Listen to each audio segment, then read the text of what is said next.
What's going on, guys?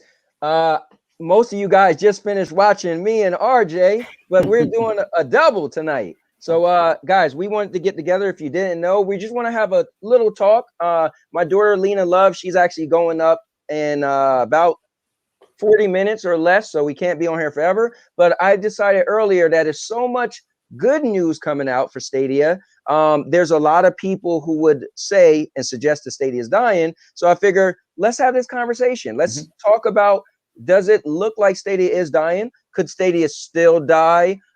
Is Stadia dying? Pretty much, why is Stadia not dead? So RJ's in here with me. We kind of talked a little bit about the AT&T stuff, but we're going to bring it back up for you guys. And again, here's the cool thing. Guys, this is on StreamYards. So if you want to join in, and you could be a guy that said Stadia is going to die, and that's cool, because I believe we could all have a constructive conversation. So if anyone's interested and you want to jump in the panel with RJ and myself, feel free, because we'd love to have a good discussion on why is Stadia not dead. So why is Stadia not dead for you, RJ? So as we were sort of discussing before, I think a lot of people wanted to hate it. And there was a bit of negative news in the press and stuff. But recently there's been so much coming out, so much good stuff. One of the main things I think is Stadia listens to the community. The search bar is a huge one that people have been asking for since day one.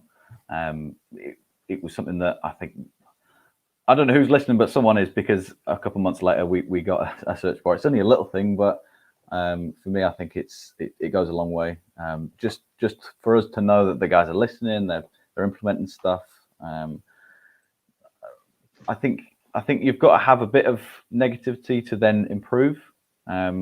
Obviously, nothing's going to be perfect first time, so you've got to have people hating, people being negative, just to counteract it with something better on the other side. So, and to be fair, I still have to say that Stadia kind of probably brought a little bit of negative attention to themselves, because I remember when they came out and they did say they were planning on rivaling the they planned on rivaling the consoles. Like they did say hey, we want to play with the big boys. But the people who thought like, oh, tomorrow they're gonna run their consoles out of business, that was kind of foolish. But joining us here is none other than the gaming cyborg, Ray. What's going on, guys? Can you hear me? Yes, sir. Loud and clear. Man, it's been a long time since I've been on a panel with you, man, because I know you don't want me to steal your spotlight. But why would you say that to RJ? I would be on shows and I would say, hey, man, send me the link. And he wouldn't send the link. He said, no, because I don't want you to steal my shine. But that is a lie. I'm glad you finally sent me the link. But what's up? First of all, RJ, wonderful job. Thank you so much for what you do for the SBCN, man. You're doing a fabulous job. Thank you very much. Guys, I'm an OG, man. Let me tell you something.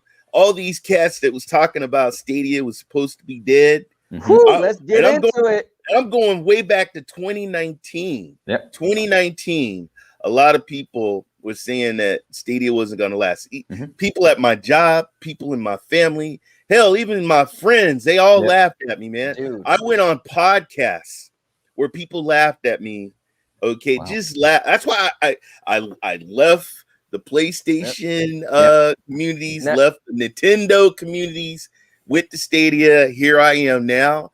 But I'm gonna tell you something, guys. Does it look like Stadia dying?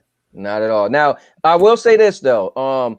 Lena Love is coming up in about a half an hour. It's probably we did a little extra long with RJ, so we're probably gonna have to keep our stuff a little short. Oh, Ray, shoot, I know man. I gotta send a tweet out, man. She told me if I didn't tweet out, I'd be in trouble. So let me tweet that out.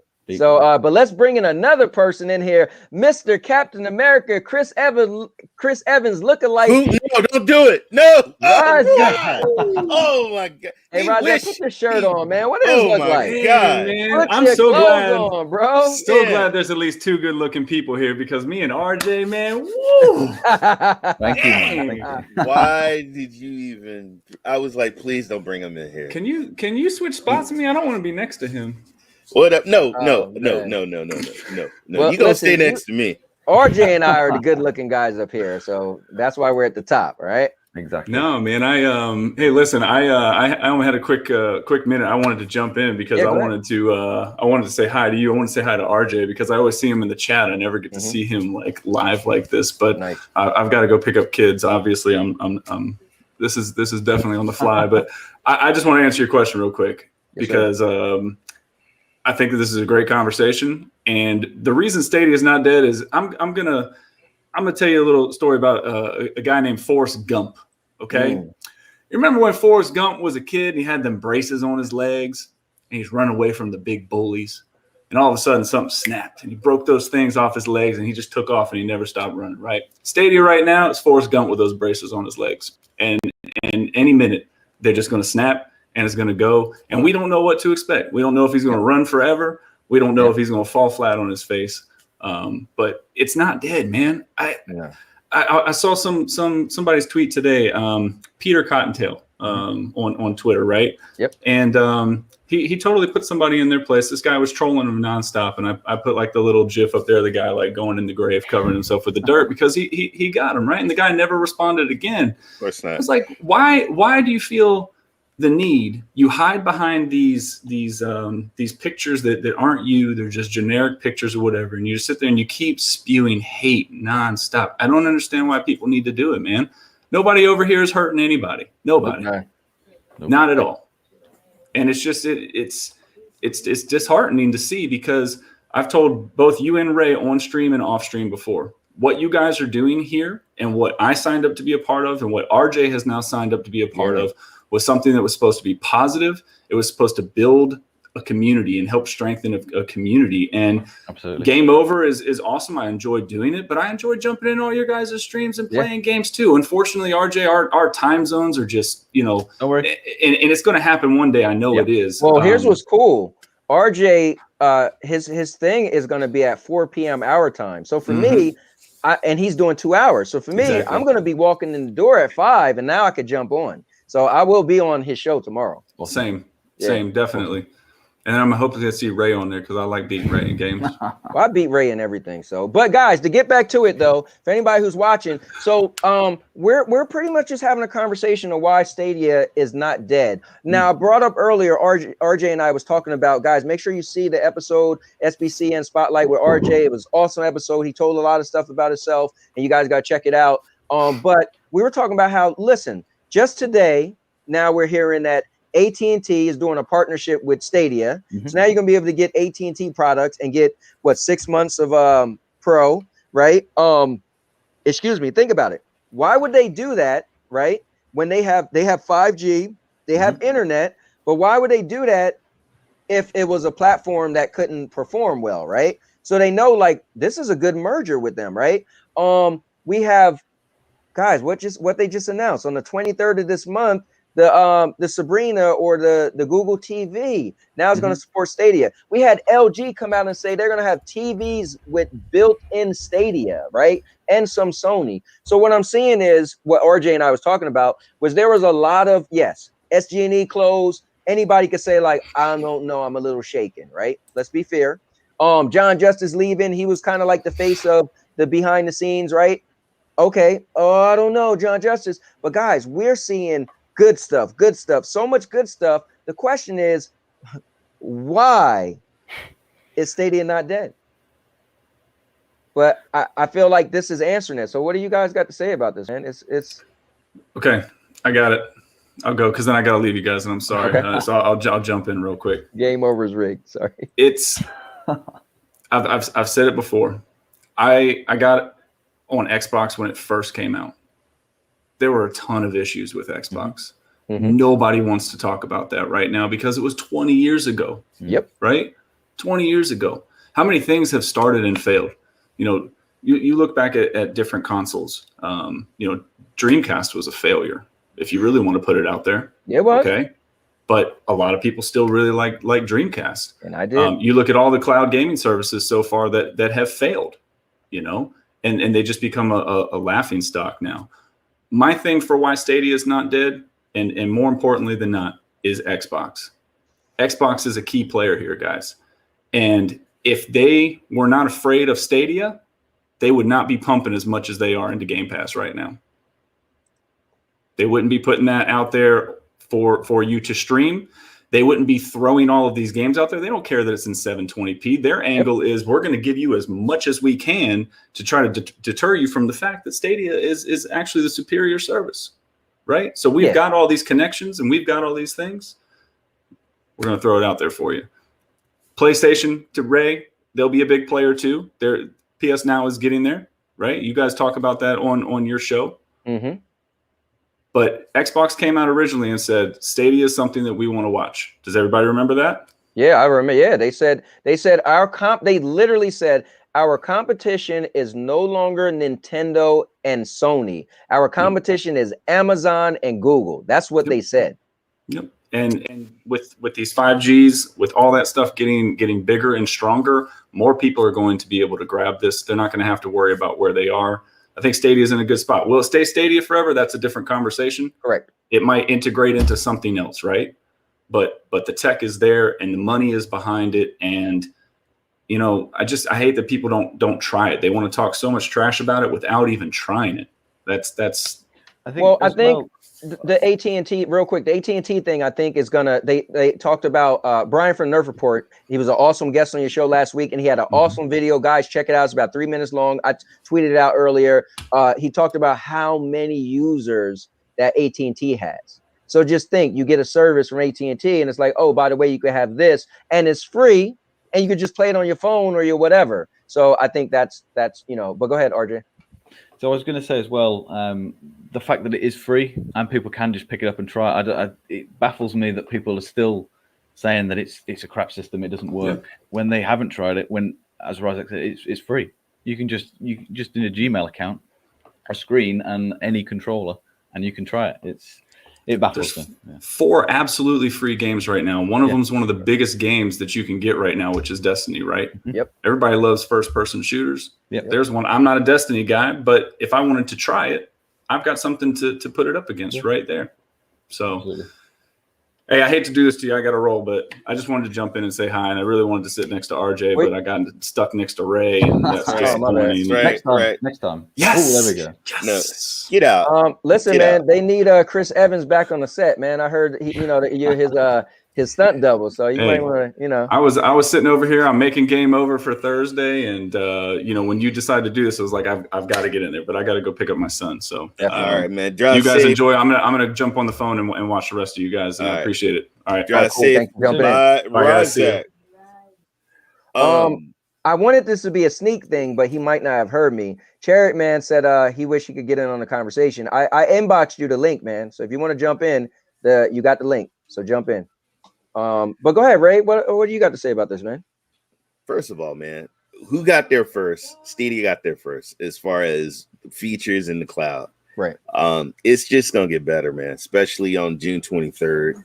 I remember when the Google TV came out and they said it was the end of Google TV Stadia because Stadia wasn't on it. Yeah. It's like how they don't even want to put their app on their own stuff. And everybody was talking about the end. And so like I said, man, it's not dying. It's not going nowhere. Definitely not. Go ahead, brother. No, I was gonna say, I would love to hear what Chariot Man Gaming got to say.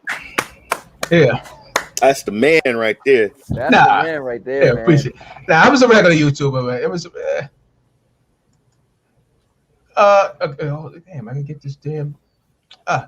We can hear you good. All right. Yeah, we hear you good, brother. Yeah. I'm trying to set because it was like a last minute. I'm glad you put this out here. Ain't nothing to say. Hey, I'm glad I stuck with it. I'm glad I stuck with it. That's all I gotta say. I'm glad I stuck with this daggone thing, man. Absolutely. Yeah, I was at the verge, man. I was at the edge a little bit because that Switch Pro was coming. And it's like it's like any team, dude. It's like a team. It's like a football team. Yep. And there's gonna be ups and there's gonna be downs. But if you are a true supporter, right, you're gonna stick it out. And you're gonna believe. Rome was not built. overnight, folks. It's not going to take like Definitely. next day or next month. It takes time to do these deals. It takes time to, I mean, look at all the Bluetooths and all the everything. You can use all the different controllers and all the different. It's like, go ahead, bro. I'm sorry not to cut you off, but RJ said something amazing on the guys. Again, if you missed it, the SBCN spotlight tonight was with RJ. Check it out. You gotta check it out. But RJ, tell them what happened when you went to your wedding.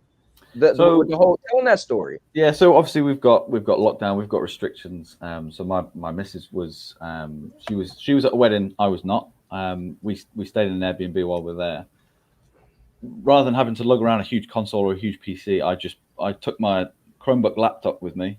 I took a controller with me, and I spent the day in bed playing Assassin's Creed and Red Dead Redemption, because all I need is either a phone, a laptop, and a controller, and that's it, and an internet connection. But where doesn't have internet connection now? So, man. That, I mean, when you told me the story, obviously, guys, got to check it out because he went in a lot more detail.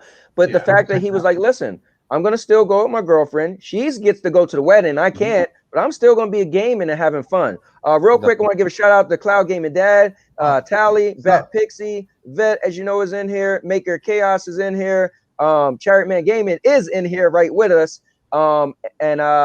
Let's see. And I apologize that I did this on such short notice. Well, it's supposed to be an hour, but I was a little late. So I figured, you know what, give my guy RJ a little more time. And my daughter, she's actually going to be streaming about 20 minutes. So, guys, we still got 20 minutes to chat, to chop it up. Yeah, we got to give credit to RJ, man. What he's doing, guys, if you didn't know, RJ has made history for the SBCN. He's the first person to have a weekly stream that's 2 hours long. That's longer than an hour. So we're switching some stuff up. Guys, we have a lot more free time. So instead of, rushing out trying to grab a bunch more people, hey, why not we start opening things up, giving people more time if they have nobody behind them and stuff like that. So we got a lot coming on, but RJ is definitely kicking this thing off. So we definitely want to give a shout out to him. He's making history here. But guys, for me, I look at it like this. You might say, come on, Anthony, but I have a saying. I like people to tell on themselves, right? I love the person to go on and on and on and say all this. Stadia is gonna die and Stadia is dead, and actually give a time frame. So guys, I don't know if you remember, but there's a certain person, I'm not gonna say his name, but I got him on camera and I bring it up every now and then, and I bring up March 20th of 2022. He's like, what are you talking about? Oh no, brother, that's when you said Stadia was gonna be done. So I'm just, because you said 6 months to a year, so I said let's give you the year. So all I know is with all these stuff going on. But let's be fair, though, man. Let's be fair, because everybody puts it on this particular person. But we got shout out to the Dreamcast, the Angry Joes, the young yays, or should I say wrong yays? Where are the articles now about the positivity of what's going on? It was always the negativity. So. Let's see what you say. I think the problem is that people are aggressive to those skepticals. Just let them believe that Stadia might not make it in the long run. That's just my piece. Sure. Yeah. Fair. Yeah. Well, you know what it is? Seeing is believing. And I think sometimes people are more into the negative, right? And it is the culture we're into now. I'm telling you, Chariot Man, if you make a video tonight and say Nintendo's dying, that's going to be your top selling video. That's just the way it is, right? So it made sense for people to jump on and down Stadia because they were new. They didn't have proof that they was going to succeed. So it's easy for somebody to find a video that says Stadia is dying and be like, ooh. Then the flip side, you have people watching a video that want to support Stadia because they was like, why are they saying this? And then they wanted to debate with people in the comments. So the people who made a fictitious video saying, or their assumptions, right, that Stadia isn't going to die, they really was like, oh man, this is good to talk bad about Stadia. But the proof is in the pudding, and as things get better, I just feel like reason why I want to make this video with you guys is it was always bad news, but it's so every day it's like, man, this is a good story. This is a good story. And then some people like even Duncan, he tagged me today because I said this. I said, listen, dude, I'll be honest. If WWE 2K 22 Ace don't wants to come, get on. Ace wants to get on. let's do it. Ace. Where's Ace at anyway? Oh, he Said, get me on. all right, hold on. Hold on, I don't even see him. Oh, there we go. All right, cool. Ace, Let me Ace is get getting you up, in. Ace. Yeah, all right, let's get it. No, listen. Oh yeah. Oh man. I'm gonna find you right here, Ace. But yeah, so my thing is that Get him in here. yeah, we gotta get. All right, somebody else go on. Well, I can't talk and do this at the same time. Go ahead, RJ. I was going to say quick. I think we need some bad feedback to improve. I think every system has obviously always got people saying it's bad, but the only way to improve is to get that bad feedback. Because otherwise you don't know. So as I was saying, the search bar, it was a huge thing for everyone. They've implemented it. They've listened to what we've asked for. I think that just proves that Stadia is going to keep growing, and things that we asked for is going to get answered some way or another, somewhere down the line. So. Absolutely. Yeah, definitely. What I was saying is that there's going to be enough bad press, but the cool thing is we're seeing so much good press. It almost is mind-blowing if you still think Stadia is going to die. So what Duncan said to me today, he said, listen, I said to him, I said, look, the day when WWE 2K22 don't come, because I'm a big wrestling fan, it's going to be a little hard for me because I got to play the game. So he posted, he said, actually, 2K is actually looking for people to work with they're hiring somebody, and they mentioned Stadia in the hiring. So he's like, I'm not saying that means they're coming, but I'm just saying. I was like, dude, thanks for giving me the info. He could have just said, forget about it, you know?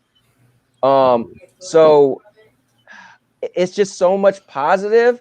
Like, if you really think Stadia is dying in like 6 months, that's kind of crazy. No. The people who think Stadia is dying, they got to put the goalpost back. And if they do that, I'm going to be the first person to get on them. Trust me. I'm telling you. Oh, man, you don't understand. When March 20th of 2022 comes, and if Stadia is still called Stadia, you guys, it's going to, if you think I talk now, I'm telling you, it's going to be crazy. I can imagine. Bro, you just trust me. I can imagine. I'm probably gonna make a video every day. Gonna be some haters too. Oh, it is. So I'm gonna have them. Ace, I sent you a link. On Twitter. You got Vet want to get in here too. Okay. Well, I mean, Jesus Christ. Well, we got Cowboy. You got minutes. Vet. You got a Cowboy. I think you got a hit show right here, man. Like hop on the link. I don't know whatever you got to call it, but you need to do something because it's gonna call it "Get In Where You Fit In." That's what I told Ryzek's mama. But look, yeah, you guys need to. This is good, man. This is really good. But yeah, well, it's definitely a good conversation. Here he is, the one and only Ace. What's going on? It's good, man. Ace. Hey, listen, let me give you guys a sneak peek. So you guys know I've been doing a thing called Stadia News with Balls, and I do a thing called a Stadia Community News Roundup. So I'm just gonna throw this out there. But Ace, you are definitely going to be on this weekend, because I want to say this live right now if people watching. So I'm going to reiterate it in detail. You're the one guy I know, right? And for me, everybody could agree or not, but you're a top guy to me, right? You're one of the guys that's been in this for a long time. Yep. Dude, you jump in everybody's stream, man. You just be talking in the chat, and I commend you for that. Like, you constantly, whether you and me agree or not, like last weekend, it was hilarious. Yep. But you're just in the chat, and so I want to say, guys, we got to give a shout out to Ace, man. He's a guy that's up there, and he just goes around and jump in people's stuff and chat with us, man. And Ace is a legend. Cool. Ace is a legend. Definitely the club thing. Yeah, he's a legend. Absolutely. A legend. Yo, Cloud. Yeah, bring Bet up in here. Yeah, let me bring look my guy. Oh my God, he just want to be here because he said for stardom. To boost up the ratings and stuff. What's up, Bibbidi Bop? But let Ace talk though, man. We know we only got 15 minutes, guys, and then my daughter's gonna try to yank me off. Yeah, my kiddo's waking up right now. I got the monitor. She's eyeing him real quick. But yo, this is good, man. I'm not even gonna lie. You hear our podcast, a lot of our guys are giving Stadia like a deadline timeline, right? And I've always said, give it some time. And yeah, what we're seeing now is pretty cool. It shows that this platform still has a lot of legs. again, I really wish that Google will give us a blueprint as to what the hell is going on with this platform. But take that away, though. The moves that we see now, Android TV support, Ubisoft Plus coming to the UK, Canada, and other countries, shows that they wouldn't be putting, all this effort, to push something that is dead or is potentially dying, So all around, man, this is good news. Again, we're getting back to the Cyberpunk December, November momentum we're seeing on a weekly basis. We're seeing some cloud-related news from Stadia. So they got to keep it up, man. I think the icing on the cake right now is if they pull out a E3 conference with a Stadia Connect, something along those lines. I feel like we can get a lot of information from that. So yeah, man, this is good all around for Stadia, man. It's what we want to see, and it's cool that we can see Vet. What is good? My boy Vet. And you know what I did? I sent one to you and Codex. I figure whoever got it first. Hey. I was in San Francisco. I flew back real quick just to make it in time for this because I couldn't pass up an opportunity to get back to the bayou and jump on board. Now, here's the cool thing, Vet. You have a great perspective because everyone knows you play everything. So nobody could say, because me, I only play Stadia. Vet plays everything. Yeah. But Vet, you tell everybody why is Stadia not dead from your perspective and you being a person who plays everything. I do. I literally play everything. GFN, Stadia. I mean, it's not going anywhere. To be honest, the people that are saying Stadia is going to die are the ones that are already playing it. Those are the ones that are out there saying it. I mean, it's not.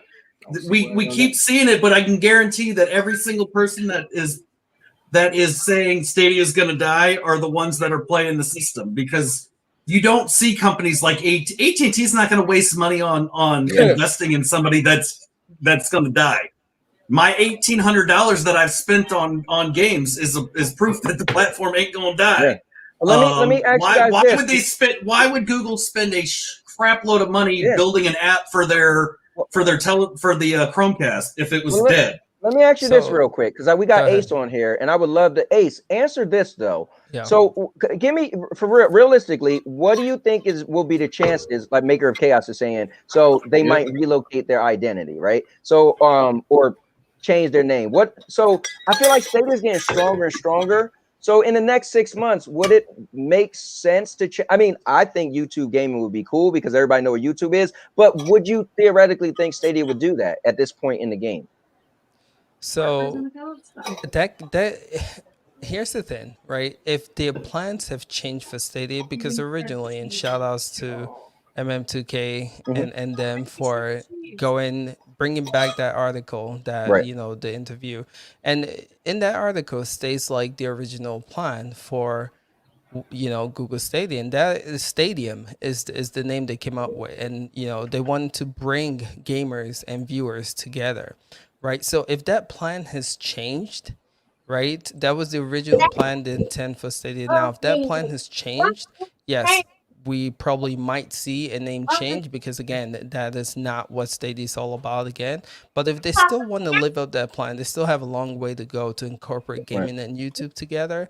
But if that's still the plan, it makes no sense for them to change the name Stadia, because there's a meaning behind the name and they have a goal for the name. So unless they change the plan, that they're not telling us yet, it's probably gonna still be Stadia. And not for nothing, I'm a Stadia fan, but to be fair, it's kind of like a get out of jail free card, right? So if you say, well, technically our plan is to integrate YouTube and gaming and purchasing, right? Then that's really not the same thing as everybody else's business model or what they're going for. So technically we're not really competing with them. And it's because I get what MM2K was saying. Like now with that article, you almost have to, because everybody wants to say, well, oh, it's PlayStation is better or this is better. But technically, right, if you like football and you try to say football is better than basketball, they're really two different things. And they're still sports, right? They're still both sports, but they're both different things, right? Different types of sports. So if they want to stick to that model. And you think about it, is it really a bad thing if they were I'm not saying they're going to integrate into YouTube, but is that really a bad thing? It wouldn't surprise me. I mean, they already had a YouTube gaming, a dedicated app at one point that was just, they killed off. They didn't really kill it off. They just merged it into YouTube. So would it surprise me that they do something similar down the road and they just merge Stadia directly into YouTube to be able to integrate it with more YouTube features? No, I wouldn't be shocked. I think that would be the ultimate plan, but I don't really know for sure. Well, you know what? It's a name thing, right? If Stadia gets big enough, which obviously you got companies like AT&T, LG, right? Just to name two.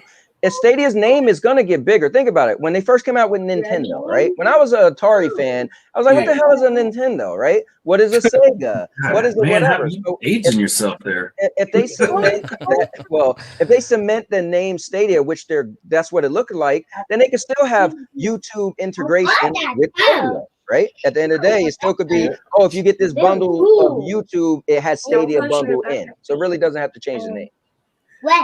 Cloud is next gen. Cloud is next gen. That's it. And they're all of them, guys. Don't get it twisted. They're all going to their electric hair, man. But I'm just happy that my investment in Stadia is finally paying off, and I'm happy. I'm happy. It's like watching a little baby grow and going. And we all went through the growing pains, the ups and downs. So, yes, I hear you. Let me ask you a question though. Realistically speaking, when it comes to game wise, right? My big concern for Stadia right now is what's next, right? We know we're getting that Ye's 9 game coming to the platform in July, right? So take that away though, right? Resident Evil was the biggest hitter that we had. What's next for the platform, game-wise? And I think that's where an E3 presentation from them or Google Stadia Connect around this time will be helpful to fill, because we know we're gonna get, games coming to fall. I'm drawing a blank and Far Cry 6, Riders Republic is going to be huge. What's that Square Enix game that's out for pre-order right now in the Stadia store? Well, you're talking about the colors thing. Yeah, exactly. So one would assume Madden would become Madden 22 will be coming in the fall. Yeah. My money's on the stuff. My money's still on the college football is going to show up on the platform. Right. So we got a decent lineup for the fall, right? Right. The big thing is what's going to hold people for the summertime for Stadia. And I would like to know myself, like what's coming for this platform this summer. And EA Play. That would be great. That would be great. Right. Shake things up. Bring the EA Play subscription over. Let me ask you this, guys. Let me ask you this. Yesterday or last week, did you see AT&T coming? No, you didn't. So here's the thing. They don't talk about it anymore. They've already said this from they're just gonna drop the news when it's ready. I guarantee you, there's deals that have been made that we just don't know. Right? Yeah. Don't know. So, I agree. And you see that interview end of last year when they were like, we got 2021, 2022 in the books. I agree. All these things, and Duncan will make the argument that these are not new news. These have been inked deals that are coming to fruition. But let the people know though. Again, I know why they're doing it. They announced that, they don't want to set expectations too high because they learn from it. But just, I don't know, man. This whole waiting game and instant drop for Stadia is, I don't know if that's a good tactic, man. Well, here's another thing, though. I think when you see companies, when they do brag about stuff, remember, man, just like my man Cowboy said, right in the very beginning, they were talking about we coming for Xbox. We got teraflops this. We got teraflops that. They was running their mouth, and guess what happened?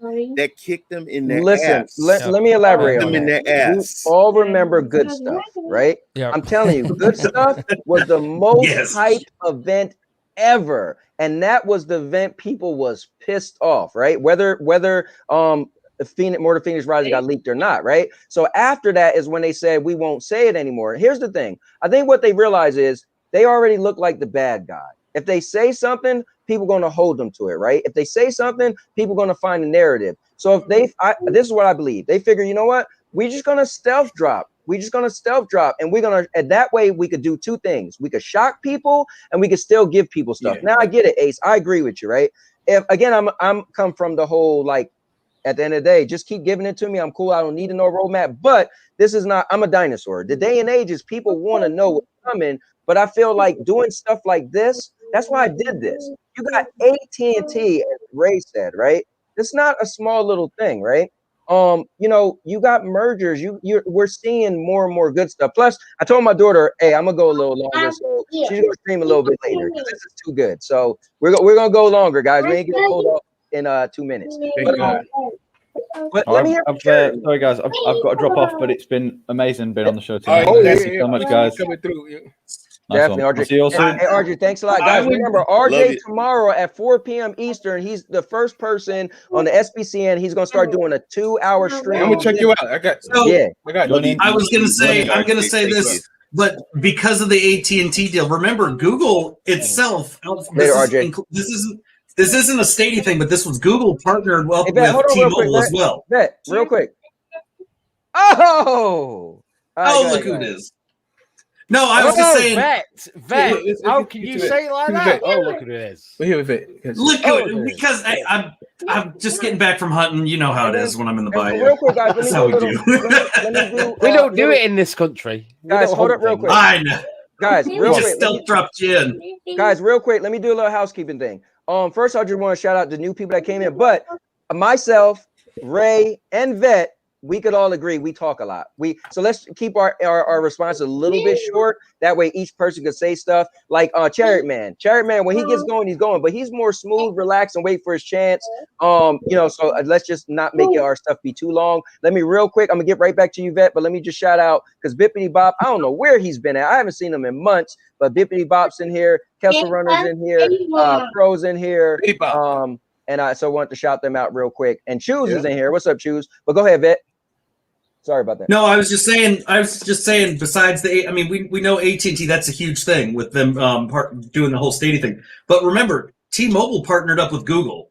I wouldn't shock me that they do something similar now. Now that you've got AT&T jumping on with a Stadia thing, I would not be surprised that T-Mobile does the exact same thing, or they work something out. They've already partnered with for phones and everything else. So this wouldn't be a shocker. Well, let's do this though, Vet, because what I want. So here's what I want to do. I love saying I love logic versus emotions, and I love fact versus assumptions. Let's just stay on the realm of what is, right? I don't want people to watch this and be like, well, what if the moon came to the earth? Let's talk about what we know is fact, right? That's why somebody asked in the chat, well, what games other than Ubisoft? So that's what people are going to do. They're going to challenge us because we could all say, well, you know, this and that, right? Let's talk, because what I'm bringing up is factual stuff that's happening. Like when Ray mentioned Riders Republic, we're talking about games that legitimately is coming, right? Stuff that's actually happening, which is a good look.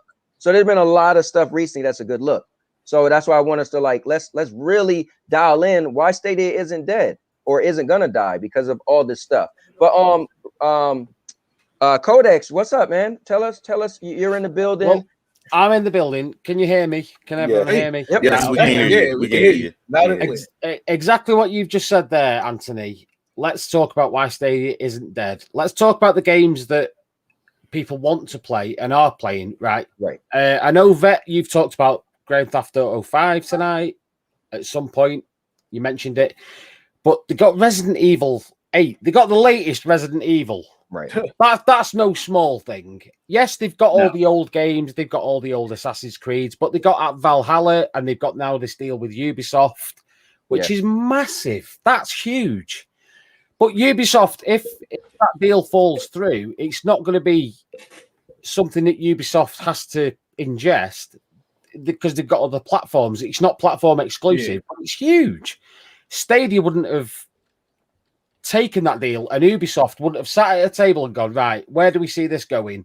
12 months time, 18 months time, 2 years time, all that sort of stuff. They would have hammered all this out 2-3 years ago. That's massive because Ubisoft aren't going anywhere. At one point they were going somewhere. They did struggle. It wasn't necessarily the brand, it was the couple of the studios, but I don't see him going. I don't see Stadia going anywhere. In fact, I see it as in. I know I've mentioned it before, where they get the old games like Saints Row, and I played that years ago. But that's purely because I'm a not hardcore gamer. I play games when they come out. Far Cry's. I've played them all on release. Stadia is less than 2.5 years old, so you can't declare something dead when it hasn't had a chance to get out of the blocks. It's ridiculous. I said on Clive's show last night, it's tiresome. It's so tiresome hearing people say, "Oh, Stadia's dead. Stadia's dead."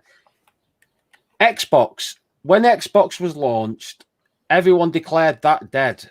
It had the killer app, it had Halo, and it was up against PlayStation, but PlayStation was up against Super Nintendo. Right. It's an evolution. It's all it is. It's an evolution. And Google Stadia will find its place. That's it. That's all I've got to say. It will find its place. Have the management made the best decisions? No. I will say now. I don't believe the senior management have made the best decisions. Not by a long shot. The marketing decisions have been terrible, but it's got a place in the gaming world because I'm a Stadia player. I'm a Stadia gamer now. That's it. Yeah. Let me ask Ace this. Just because Ace, this was a question I asked for you about what you brought up about if they would at least let us know what's going on. What do you think about Bippity Bop? What he just said. He said if they announce what is coming, the competition will step on their toes. There's no way around that at the moment. Do you feel that's viable statement for Stadia? Because I mean that could be said for every platform, but again, Stadia being kind of the newer one, and kind of, again, we all know Stadia have to shell out a lot of money to get games on their platform versus the developers got to beg PlayStation and Xbox to let them on. So what are your take on that? No, this is great. But I'm gonna call you Bebop. This is great, Bebop. No, because realistically, it's not fair, and we're seeing companies like Luna steal a lot of Google Stadia's idea, and they're still in beta. So technically, they can do whatever the hell they want until they come out of beta. So if Google's like, all right, we're gonna do this, then you might see the competition copy it. So yeah, this makes a lot of sense. But the thing is, like, if you want to push your product, though, if you want, people to purchase y'all just take note on when Amazon Luna comes out of beta, take note on what they're going to do for marketing. I mean, you're already seeing what they're doing with content creators, right? And they're still in beta. Just you watch what marketing is going to look like when Luna's out of beta compared to what Google Stadia originally was doing.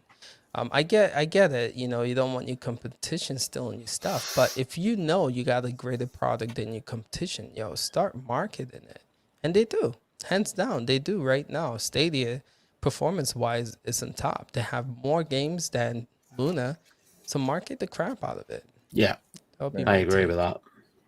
Is it a bad thing though that like companies like Amazon are borrowing bits and pieces from Stadia? No. Obviously, it's showing that Stadia is doing something right because look at the Nintendo Switch. How many knockoff things are there that look exactly like the Switch? Right. So I don't even look at it that way. Like everybody's just if they market it and they say, hey, we're going to do this and that, and somebody comes out and does the exact same thing, what's the difference? It's not a bad thing. It is sometimes, but it isn't, because obviously people are borrowing ideas from Stadia and trying to implement the exact same thing. You know what, Absolutely. though? That's called business, right? At the end of the day, if you don't have a clear patent you could sue somebody for, it's all free game. That's it. So. Absolutely. And Vet, what you've just said then makes perfect sense. I think. Oh my God! Can you repeat that one more time? Just so everyone in the internet knows, I said something smart. Perfect sense, ladies and gentlemen. Perfect sense. What you're right in what they're doing is it's the business model is right. When you create something like a Game Boy, you patent that carries a patent for so many years, and then after it expires, everyone can release a handheld game console or whatever. But the model cannot be patented. You can't patent a business model. People can copy it, and Stadia are doing it right but they're not shouting about it enough, in my opinion. They're not talking about it enough. So, everybody else is doing it for them. They need to sing it. Now hold up, Codex. See what Clive just chimed in, because he said Bippity Bop Stadia Stadia do tell us what's coming twice weekly. But I think what you said makes sense. So Clive is right? They do have the Tuesday things and stuff. But I think what Codex is saying is it's not, and kind of to what Ace's point is, it should be more. It should be in a certain level to get attention. I'm just saying, I think the most attention ever they tried to seek for was good stuff. I'm telling you, it was like, and then that just like, So I wonder if they're afraid to, I don't know, help me with this, guys. I don't know. So, I real quick. I don't think they want to repeat of the good stuff. I think that's what it is. They don't want to. They don't want to have that same misstep again. And I think they're doing it. They're having a misstep in a different way by doing it, by not promoting it the right way. That in itself it's not on the same level as the massive promotion that they did, but it's just as bad because you're letting the competition pass you by with this, and then you're going to eventually have to play catch up with marketing, that business side of things. That we know the technology works, we know the games are going to come, but you can't succeed if the business side fails. Here's what I say. I think that it's all about offering, right? So if we bring up Luna and we bring up Stadia, it's about offering. So are they competing against each other? They are. Now Luna has a good thing going for now, right? So the other day I was always like, I never played Luna, but I'd rather Stadia. I could buy my games. But who could hate on $5.99 and get a bag of games and it keeps growing, right? That got to be mind blowing. But if your favorite game isn't in there, right? Same thing could be said for, okay, well, we can't play Mario on Stadia, right? It's going to be those things. But for new platform, Stadia's offering, its business model, I always thought was pretty good. Yes. The question is, right, when you guys mention marketing, I think what we're seeing, right, is they're going to market in a different way. You might not see Google scream, we're Stadia, here we are, but you might see AT&T say, hey, you could also play Stadia, and people are, what is a Stadia? Oh, well, it's free and it's bundled in, so whatever, right? But I still think that Google are missing a trick there, because it's almost like in the world of PC building, let's say, you call it bloatware. When you turn on a PC that you've bought from somewhere, it's got McAfee this, all this, and you delete all that crap and you start afresh, and it's almost like the same thing. Google should be singing about this. We are on whatever. I mean, you guys are ahead of this than me, but whatever TVs that they can get incorporated in, sing about it. You could play Red Dead Redemption. You could play Far Cry 5. You could play Far Cry 6 when it's released. They should be dancing around that. Honestly, I swear to God, they should be singing about that from the treetop. Because if I'd have known that, well, real quick, months ago, here's the thing, right? So Ray said something important. Ray said it takes time, right? But here's the thing, okay? Hear me out. We mentioned AT&T, we mentioned LG TVs and Sony's, right? A year from now, when that's evidently clear, when you walk in a Walmart and the TV says with Stadia included, right? Yeah. I'm telling you, yes, right now we're a little annoyed because the marketing, right? But I'm telling you, a year from now, these things that's popping up, I agree. They're going to be what it is. You want them to be the Netflix of, because when a smart TV has to have a Netflix, right? That comes pre-bundled in. If it's a Samsung or an LG or whatever, has it got Stadia? Yeah, and there's a controller. You can have that. Give that to your kid on Christmas Day when you bought your new 65-inch flat screen TV, and your kid can be playing Assassin's Creed, this, Red Dead Redemption, whatever games are out 3 years from now. That's the way I see it going. Right. And just real quick, I want to give a shout out to Vet, because Vet said something really smart before. He probably forgot, but Vet said, imagine the TVs come out around the Super Bowl or something, and it'd say, oh, and it includes Madden, which your TV. There you go. There you go. We've got the Euros coming because of COVID. The marketing that they can do for these things with Stadia is Gee, I mean, it So- baffles my mind when so- they never did Exactly. a Super Bowl commercial or Exactly. something tying with the release of Madden, and then you tie it around. And I understood why they didn't, because Madden obviously didn't come out on time for any of them. But because it came out around the Super Bowl, that would have been brilliant. But remember, they've also got Google's getting stores, and we all saw the image that you could see Stadia. They had a setup in the Google store. Yes, it's only in a couple of places in New York, which, you know, that's unfortunate because I'll never go there. But I could see that being the test store, and then it eventually, if it rolls out in Mall of America in Minnesota or these big malls, I mean, it's going to make its way there. It would. There's no way that they wouldn't take up the opportunity to put it in the Mall of America. Mall of America has an Apple store. They used to have Microsoft, but Microsoft caved and shut down. So put a Google store there. I can guarantee you that with the amount of traffic that these malls still get, you'll see people utilizing Stadia in there and pushing it. Definitely be going. What are you going to say, Ray? I just want to say, I know everybody's talking about the marketing, but I want to talk about from a personal standpoint. I've been down. I'm a Stadia founder, and as a Stadia founder, you have to be happy. I can look at my games, all the hundreds. I mean, I got like over, I think I got about 158, 157 of Stadia games, the tech and everything. You have to, and then look what's coming in the future. Bro, I'm excited. I'm happy. I'm extremely happy about what's going to happen in the future. And I just wanted to add that. I know everybody's talking about what's going on. What is that you're happy about that's going to happen in the future? Can I just jump in there, Ray? Google TV. Google TV. They're That's finally happening soon. I thought you meant like I can use my PS5 if I want to use my PS5 controller, Bluetooth. I can use. I have all the controllers now that I can use. One of the best things, right? One of the best things that I've come across from the Stadia community is you guys. I would never have met you, you, absolutely,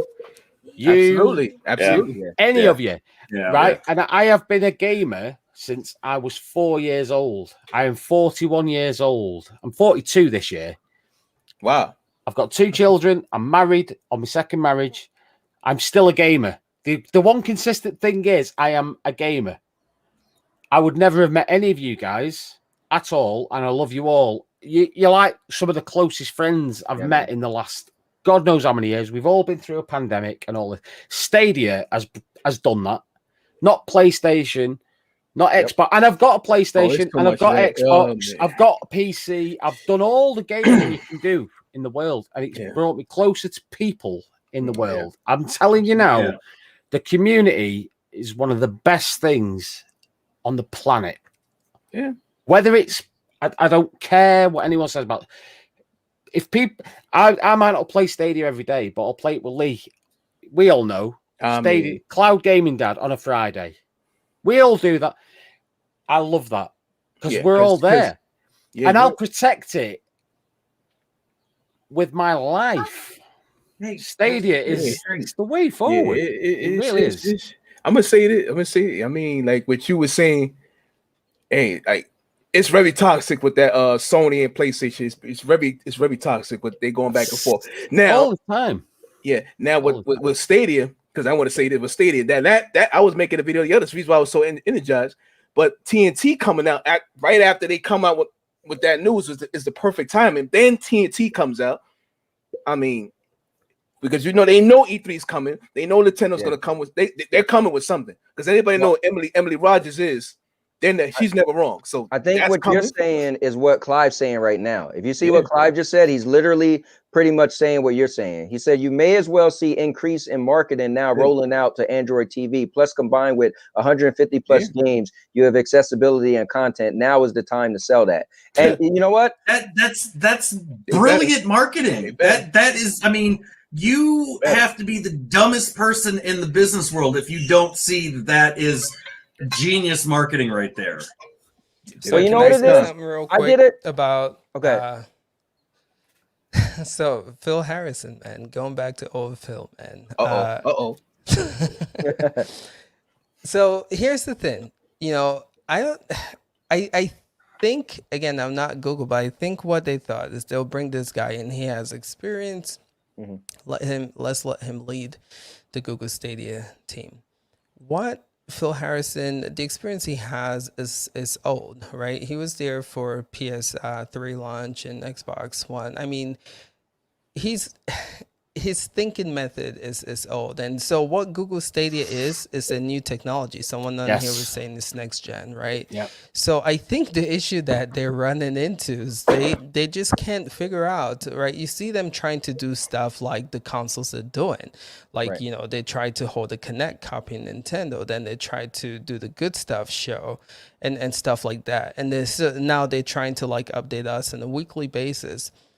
I think like Stadia is its own beast, and instead of like trying to copy what like traditional consoles do for marketing, they should like look outside the box. There's so many things they can do differently and features that they have that their competitors don't have, that they can market, I think instead of looking at consoles to market their product, they should look at like what Netflix is doing, how they bundling things with things, and use that marketing approach. And that's where I feel like Phil Harrison, with his traditional ways, might be limited, like the marketing for this platform. I agree with that. Let me say I this. agree with that. Something that Clive said makes sense. He said what they have now. So here's the thing, right? They were new. Right, we all know they haven't been around for 2 years yet, right? And we all know Stadia is, man, probably one of the most hated platforms I've seen, right?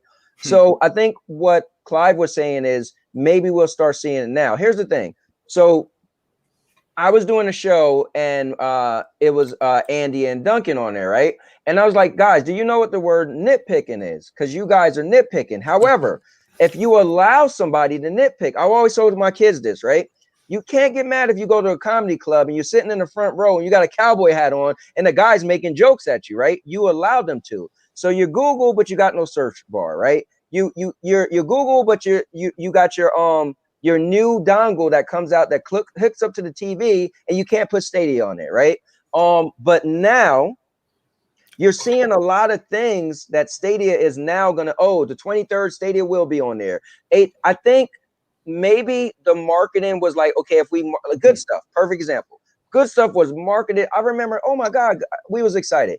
But guess what? It was it didn't have, it was a 5 minute, like why the hell are you marketing a 3-day event of 5 minutes each, right? But now I hated that. Hold on real quick. But now if they could start marketing after you don't have enough to nitpick, right? If you market Stadia to the moon, it don't have a search bar. How but now if they start marketing like you got this, like think about it. If they went crazy to market and it doesn't have features, but now Stadia, if you just heard, I'm gonna shut up. If you just heard of Stadia today, bro, your Stadia today is all stacked. I want. Your Stadia today is pretty stacked. Matter of fact, after the 23rd, imagine they start bundling Google TV with Stadia. Woo! Can I jump in there? Anthony, can I jump in? Right. Let me ask you this. So Stadia Pro in my country, I think it's $7.99, $8.99, which is about $12-ish in America. I got Stadia. I literally got Stadia because of Cyberpunk. That was the game. That was the game that everyone was waiting for since 2012. And it was delayed. And then all of a sudden it's coming out. Stadia, the most stable platform, the cheapest platform that you could play that game on. PC gamers were complaining, right, okay. So Stadia did something right there, in my opinion. Stadia with a platform, they need to get gaming developers on board and say, come to our platform. Irrelevant if you're going to Xbox, PlayStation, because why would you close your doors to that unless you're going to be an exclusive, which is what SG&E was. That's gone, done, dead, right to the side. Throw money at developers that are creating the next generation of games and say, just port your game to our platform. Just the next God of War, or I know it's a Sony exclusive. I'm using that as an example. Right. Just somebody that's going to create an exclusive game, not just for Stadia, but the next generation of games. Say, put that on this platform. We're only going to charge them £7 or $12 or whatever it is in America. I don't know. And then they can just sign up and then buy that game. Irrelevant. That's what they've got going for them. Because all these platforms that we've got, like we haven't got Luna yet, I don't think, but we've got GeForce Now, we've got Xbox Game Pass, we've got PS Now, and all that. I've been members of these for years, and other than streaming what I stream tonight, I don't see the point in play. I got Stadia for Cyberpunk, and I'm now a regular Stadia player. Right. Why don't they do that? That's what, in my opinion, that's what they need to do. Forget marketing the platform as a next-gen console or whatever it is. Get the game developers on board and say, we'll bring you this game for $30, $40, $50, whatever it is. Yes, you can get it with all the rest of them, but with us, you only need a browser, a controller that doesn't even have to be ours, and you're home free. That's it. They're saying some good stuff in the chat too, guys. But who do you put the fault on with when it comes to the marketing stuff? It's Google. Because to me, well, exactly, and they market it like it's just another. They market Google it product. wrong. They don't market it like it's a game. They don't market it like it should be. It should be marketed like any other, like Xbox does with that, like Nintendo does with the Switch. It's in the game. You're in the gaming industry. You have to market it that way. You're marketing it just like it's just a random Google product, like it's YouTube or YouTube Music or anything else. Here is something. Gamers have never. Sorry, I'll be done. But gamers have never cared about the hardware for years. We don't care. It's the games. That's all. I think that's shifting now, though. Yeah, not with for next gen right now. I'm not gonna lie though. I know. So hold on. I used to be I'm not gonna lie though. I used to be the guy that it's 8-bit, now it's 16-bit, now it's 32-bit, now it's 64-bit. Yeah. Now I kind of was into like, the PlayStation 4 Pro is more powerful than this and that. So there is some people that want to just talk about power. There's people who bought Xbox. Look at Doc Dark. He did his most recent video and said, the Dreamcast proved that it was wrong because the Dreamcast was the most powerful console of its day. Dreamcast. Oh my god! And it died because Sega couldn't make a decision and stand by it, and game developers went, right, well, if you're just not going to support us, we won't support you. That was it. They were selling that Saturn for $400. Yeah, selling that Saturn for $400. And at the end of its life cycle, so let me it away. Let me ask you guys a question, man. Because what's going on right now again goes back to the fall cyberpunk era, right? You see the pandemic happen last year. You see Google bring out the Stadia base that was free, right? You would think like a lot of people would hop on it. Number one, it's a pandemic. Number two, next gen wasn't available yet, but Google Stadia was cheap. People were struggling financially, right? That could have been like an easy marketing push. My thing is, like with this push going on right now, there's just something missing with Google Stadia. Honestly speaking, I still don't think like people are going to hop on, right? Do you know what I would do? This is what I can hear you on that. Right, this is what I would do as Google, and Google Stadia being a branch of Google. Sorry to interrupt. I'll be done in 30 seconds. Yeah, go ahead. Google, we all know, is the richest company on the planet, and that is going to become Skynet in the future. It really is. It's going to develop technology far beyond what we can comprehend. Give it away to households. They can afford to give away the console and the accounts and reduce. I'm not sure if it's the developers that are holding on to the costs of the games or what, but Google can afford to give that or that platform away to 100 million, 200 million, 500 million houses. But Google, so that's, you would think, right? Google has the money. They're a rich company. They can, pay for this, get these exclusive, get these. But that's not how Google operates, man. Google, no, because they're not a gaming company. That's the difference. Here's my problem. But that's the problem. Guys, look at what Maker of Chaos said. It's business 101. He said Stadia needs the user base. And that's what I'm saying. When people ask me all the time, if you could make, and what would be Stadia's best move? You know what I always say? Go ahead. Open up in more countries, right? You need in order to make money, you need bodies, right? I can't sell at a carnival, right? And I'm bringing this big truck. All right, real life situation. I used to sell kettle corn with my stepdad. My wife did it this weekend, right? And we go to state fairs. The first thing they say before they go, the company I work for, how many people was at your event last year? You got to have 10,000 people or more, or we're not showing up because we need to make a certain amount of money. So yes, Stadia is out there now, but the player base, the user base, Maker Chaos is hitting it. So yes, we could give it away to how many households, but how many people are going to play it? They got to gradually. But how do you grow the user? How do you grow the user base if you're marketing it the wrong way?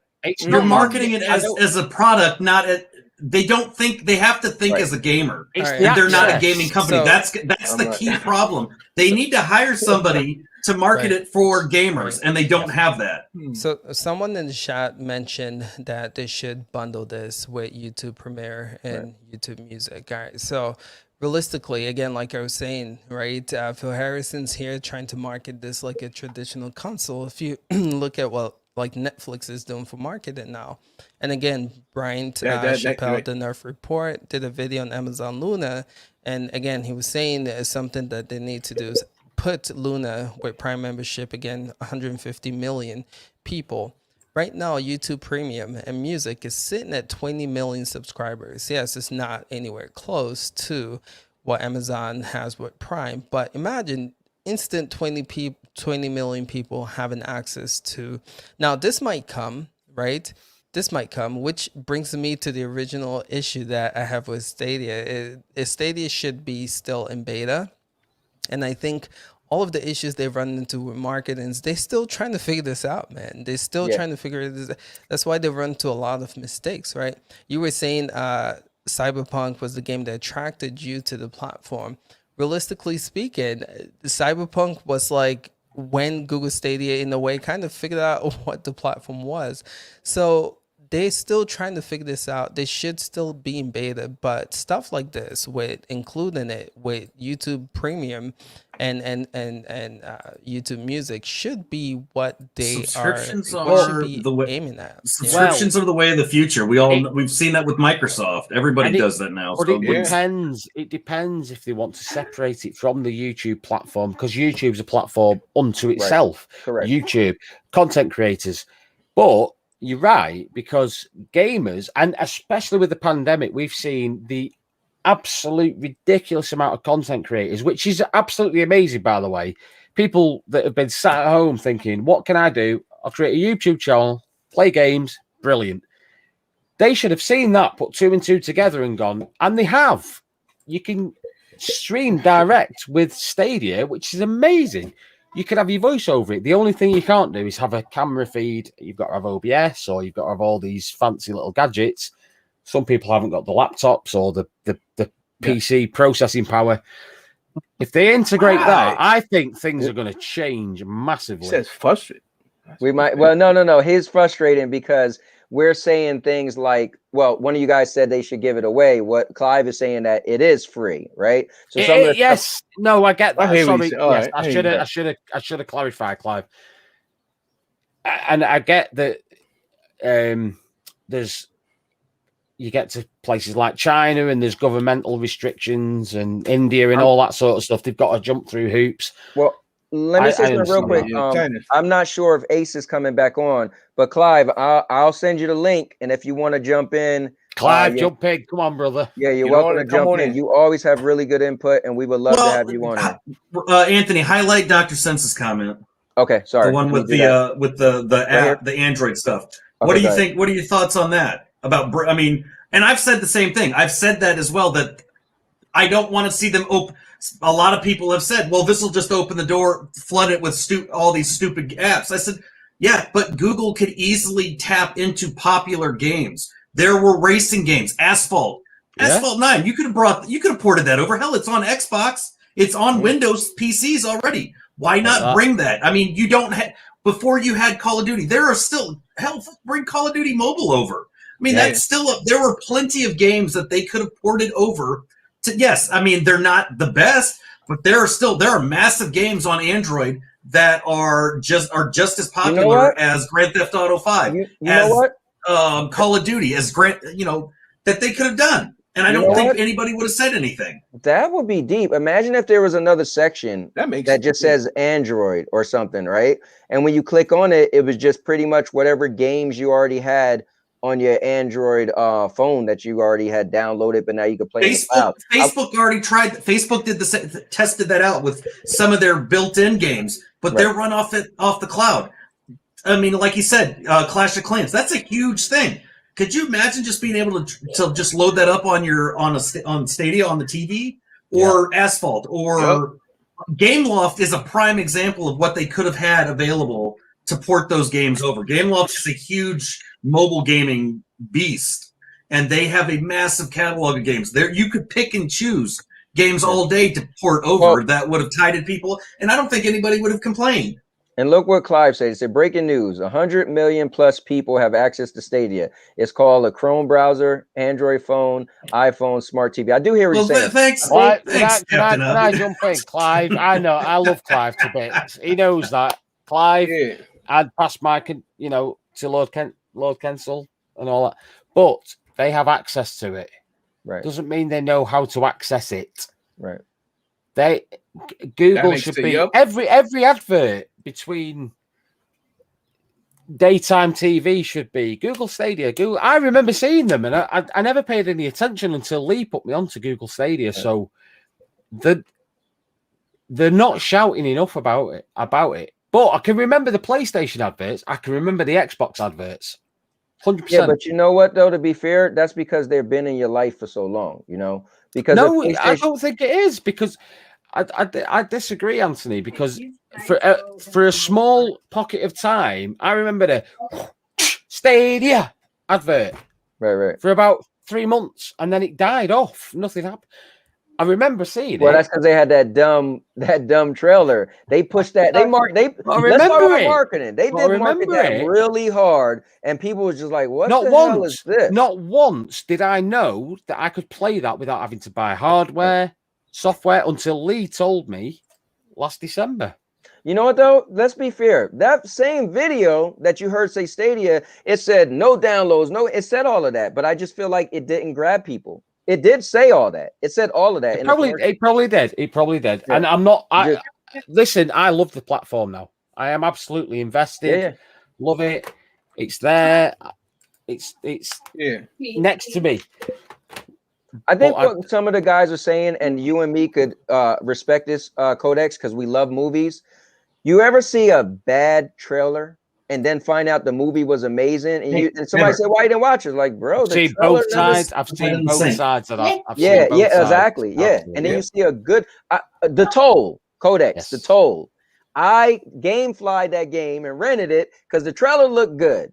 It was not good. But I think this is what the guys are trying to say. If they had some type of better marketing, it might make people interested. What I'm going to say is Stadia is a video game platform already in an oversaturated video game market. So they just got to get in there. But chances are you already had a PlayStation and Nintendo. What's going to make me choose Stadia over that? Now, I'm a tech guy. I got a $2,000 folding phone. So you know it's going to get me.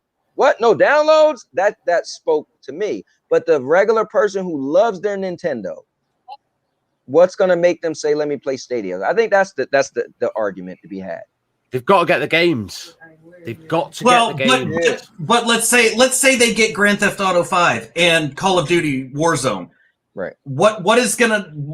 I get the whole storage thing, but you've got people that play those that are sold on the consoles regardless. Right. So what they're gonna have to, even if they have those games, and you don't have to worry about storage, you still have.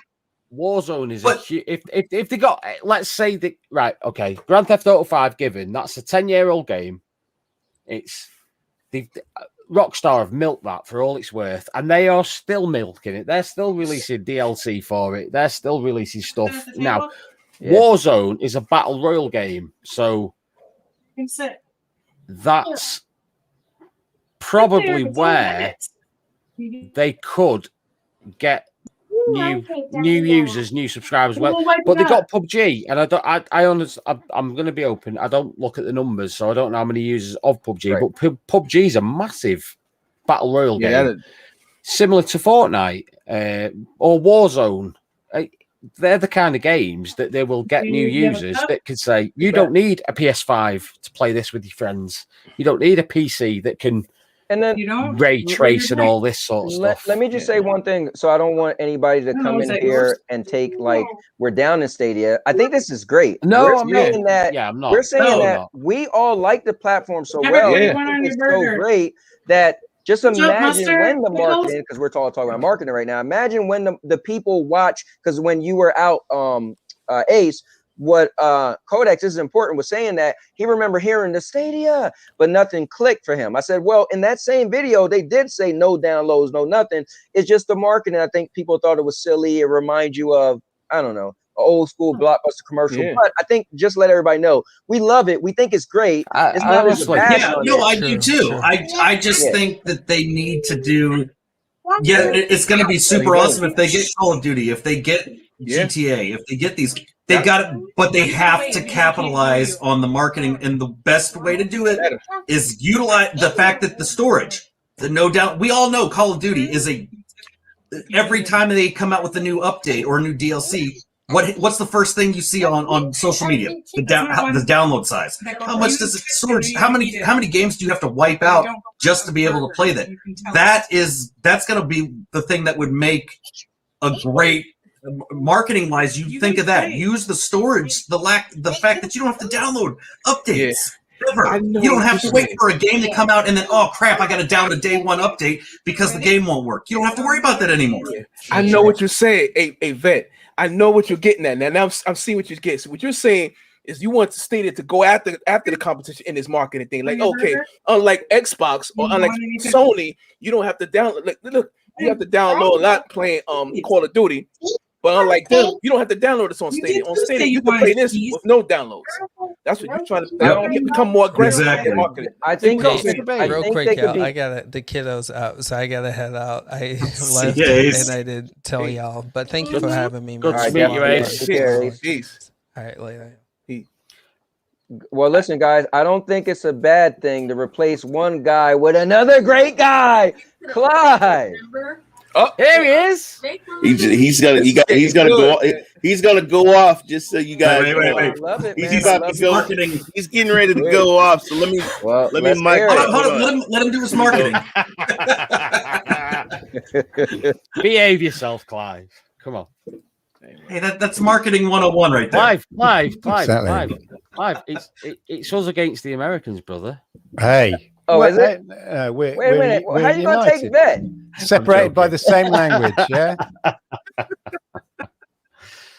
Can I just, as I was coming in there, hello, Chariot Gaming, you were saying something very good about going after competition, the competition in that way. And it's odd you should say that because I was watching not a weird YouTube. I was watching a YouTube video today, and basically it was a compilation of Pixel 3 adverts in America that were in America that basically sort of said, oh, look what the iPhone can do. Oh, we can do it better. And it recreated like photographs with an iPhone in the dark. Not very good. And then it goes, oh, here's the Pixel 3 one. And it like perfect picture. Or, oh, there's no storage. And then this group of people move over to the other side of the screen, which is a Pixel one, and they take their photograph. And it literally, like, in your face iPhone, it said everything that you're not very good at, we're brilliant at. Plus, and it finished as well because it goes £1,000 phone, £399, £1,000 phone, £399. And it was just a compilation of these Pixel 3 adverts from back in the day, each one they don't really do this in the UK, but in America they do. They'll actually name the competition in their adverts, and this it's not something that happens. It's not something that happens in the UK. Yeah, we're too courteous. Yeah, but but what you were saying, it just reminded me of this video, and that's exactly what you do is like still waiting for Cyberpunk to download. Say again, I'm playing it. Well, this is can't get the settings right. So this is a prime example, Clive. On Saturday night, just gone, I played Call of Duty Cold War with Paul Bayram. Paul Bayram, new streamer. Guys, if you haven't checked him out, check his streams out. Brilliant. Yeah. He asked me to join him, Call of Duty 4. I had to start downloading that on my PlayStation 4 base platform, console. At 3 o'clock in the afternoon to make sure I had everything installed that I could play the game with him. Unfortunately, I did. However, at about 6 o'clock in the afternoon, Lee, aka Cloud Gaming Dad, and Stadia were playing Red Dead Redemption. 6:02. I'm live like that. I'm in the Wild West, and that's killer for me. That's amazing. That's it. Especially with kids, because they want to do something straight away. And my son, like his mates would go, "Have you got?" I hear him. They'll go, "Have you got Call of Duty?" He goes, "No, I haven't." He goes, "Well, why don't you download it?" Fine, so they'll download it, and then like 6 hours later. And that's it. You have to walk away from it. Highlight Jack's. Highlight the novelty's gone. Jack said, "I think the only problem is." This discussion is in the foundation. The fact is that Stadia is already doing well as better than any other cloud gaming platform. No, it's true. And Jack's right. Jack's right. I was thinking about that yesterday. He's the numbers guy. When you think about it, when you stop and think, you say, well, what would you, what would you have? Would you have Luna? Well, no, it doesn't offer me this and that and that. I think would you have xCloud? Well, yep. No, because the quality is not good enough. The bottom line is it's whatever they do, we're always going to want the next thing. It's taken in, you want a mile sort of thing. It's that old. Of course it is. We're all impatient. You want a mile. Yes. That's why I was getting frustrated in a way, because people, in the chat go, well, Stadia don't do enough marketing. They don't tell us what's coming. And literally twice a week. Xbox don't. PlayStation aren't there saying twice a week. But we've become so conditioned into it that we're going, oh, there's no blog post today. What's happening? Oh, my God. And yet yesterday they dropped a random thing like awesome news. And it's just like, not only that, Clive, we get told, we get told stuff's coming when we need to know it. We get told, but not only that, we get told by the people that we follow, that we care about, that we listen to, that we watch. Like I mean, I'm guilty of it because I'm not as big a follower of the news as some people within the community, and I openly not just about Stadia, about the world, because most of it is depressing and horrible, but. I follow you guys. I follow other people that report on Stadia. And when I say, marketing's crap, and then like you just said, then it comes out twice a week, usually twice from 2 people that I follow on the same day at the same time. It's absolutely right. So, I'll put this down to Dave being a little bit tipsy. Well, I want to say this. Jack has a good point, and this is what I was saying earlier. He said the main thing is they just need to keep on. What I was saying earlier is, we see so much good happening that the negative is being overshadowed by the good, which is great. But guys, just imagine, right? A year from now, when it's gonna be on LG, when you're gonna be like, oh yeah, what are you talking about? Stadia's on. Like, a person's gonna walk into Walmart and be like, in LG TV, the new 4K, 8K, including Stadia. They're like, what the hell is a Stadia? And you're like, oh, that's the thing I just walked down the aisle that they were showing off right there. Like, oh, that's that cloud thing. I never thought about it. Well, it's on the TV.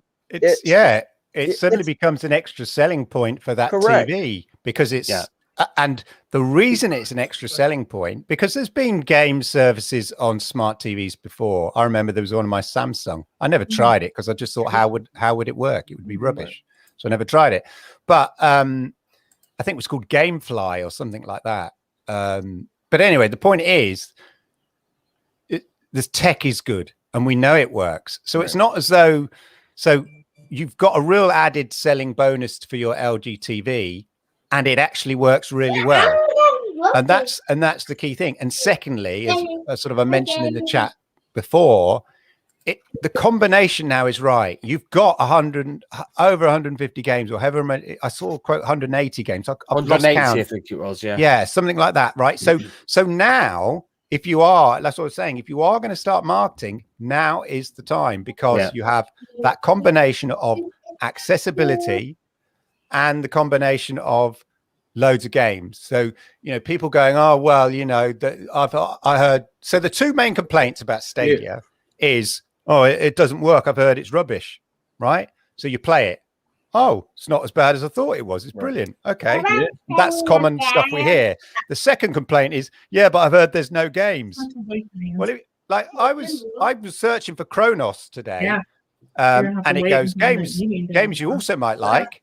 I completely forgot about Hellpoint, and there was some other game. I thought, I completely forgot about those. There's so many games now that you forget about them. So you've got those three. You've got that combination of accessibility and a tech that really works well, and loads of games. So now you can start pushing it out. Let me say this too. So Maker of Chaos, and I get where he's saying, and again, for me, player base is a big deal, because when people say, oh, Google just write a check, well, they won't, because they don't have the player base yet. So it doesn't make sense if you want 5 cheeseburgers.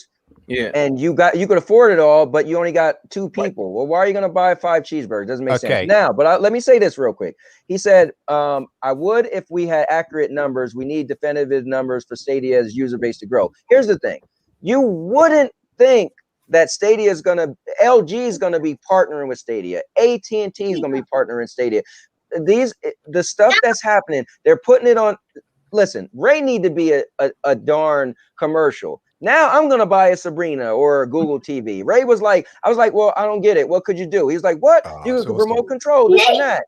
So I feel like, yes, the player base, but we don't really need to know. Listen, the people who was partnering with Stadia, they know enough that they want to partner with. Yeah. Right? We might not know. I might not be able to say it's 200,000, it's 500 million. Here's the thing. Right? Maker of Chaos 12. He said, "Can you put it back on? Put the quote on. I'm going to take it apart now. I would if we had accurate numbers. We need definitive numbers. Stages. What would you do, Maker of Chaos? What would you do with the accurate numbers? As a consumer, what would you do? What are you going to do if Stadia gave you business intel? The people who say, oh, well, we need to know the numbers. Who needs to? You don't need to know the numbers. You're just a consumer. Well, what? The people who need to know the numbers, the people who need to know the numbers are the developers and the publishers. And they probably do. Yeah, that's right. To a certain degree, under an NDA. The consumer does not need to know the numbers. This is just chat. Sorry, Maker of Chaos, I'm going on here because I'm frustrated, but it's just chat, man. It's just chat. But the other thing is, consumer, how many? Sorry, one more thing. The other thing is you're also approaching it from the old school. How many boxes have you sold? It doesn't matter. That's old school thinking. It doesn't matter how many boxes you've sold because it's available everywhere, and people don't have to subscribe. Yeah. So it's if I'm Stadia and I'm talking to a publisher, I'm about to say, well, it's about to be available on X million devices. You're going crazy, man. Yeah. And this is how we're going to grow that. Yeah. If I'm a publisher or developer, I'm going, okay, I'm liking the cut of your cloth there. Ray's got his hand up. Sorry, Ray's got his hand up here. Come on, Ray. I mean, look, guys, I there's a lot of people that are number guys and they want to know all that. I'm looking as an investor, okay, and I invested back in 2019 my money, and I saw I say I drank the Kool-Aid, the punch, whatever, but I have seen over the years how it has built, how the community has built, how the technology has built, and you guys can now look at the future. What does it matter? It's going in TVs. It's going. AT&T just signed up. It's going on Google TV. What I have more got to do be, you need? Ray, What I have more got do you to need? be, to jump in there now, I have got to be the biggest coup that Stadia has as a I'm not being big-headed, but I've said it before, I was a gamer since I was 4 years old. Xbox, PlayStation, Super Nintendo, Sega, all that. And I had it all before Stadia. And Lee, Cloud Gaming Dad, is probably the biggest salesman for Stadia on the planet, because he's convinced me, and not only has he convinced me, I've stayed with it. Not only have I stayed with it, I've got in amongst the community. So if I sound like grumbly with Stadia, and I might have bad points, but then Clive's there to rebuke them. That's what he does. He's there to. That's it. That's what it's all about. If I say get Stadia in front of everyone, and Clive says, but it's in front of everyone, I go like, okay, it is. And that's what it's all about. That's the debate. That's a talk discussion. He's changed my mind. Convince me, change my mind. That's it. And he's done that. Well, the thing with the numbers also is how, out of the entire player base, how many consume just average gamers? How many of the gamers out there care about the numbers? They just want to play games. Yes, I get that there are people out there that do, but if you take the entire gamer base, that's probably a very small percentage that gives a shit about the numbers. There are people, that care about it.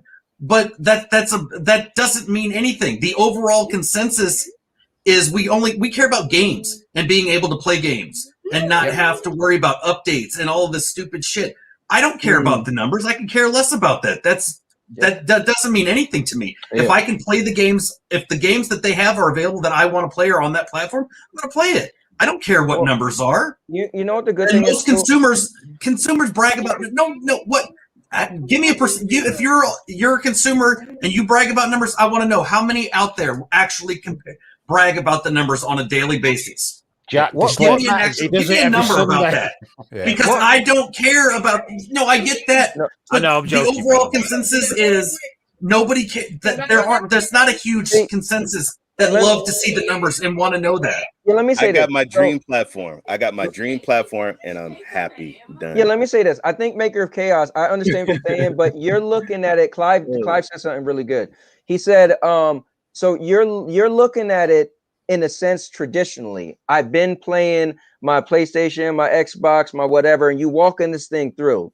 Go back to the MM2K thing. So if Google is looking at it differently, like, okay, we want to merge YouTube, gaming, and purchases, right? I'll take it a step further. I said this when my nephew came over with his PlayStation 5, and I said, let me finally try it out. And he always bring it over, and I never play it, right?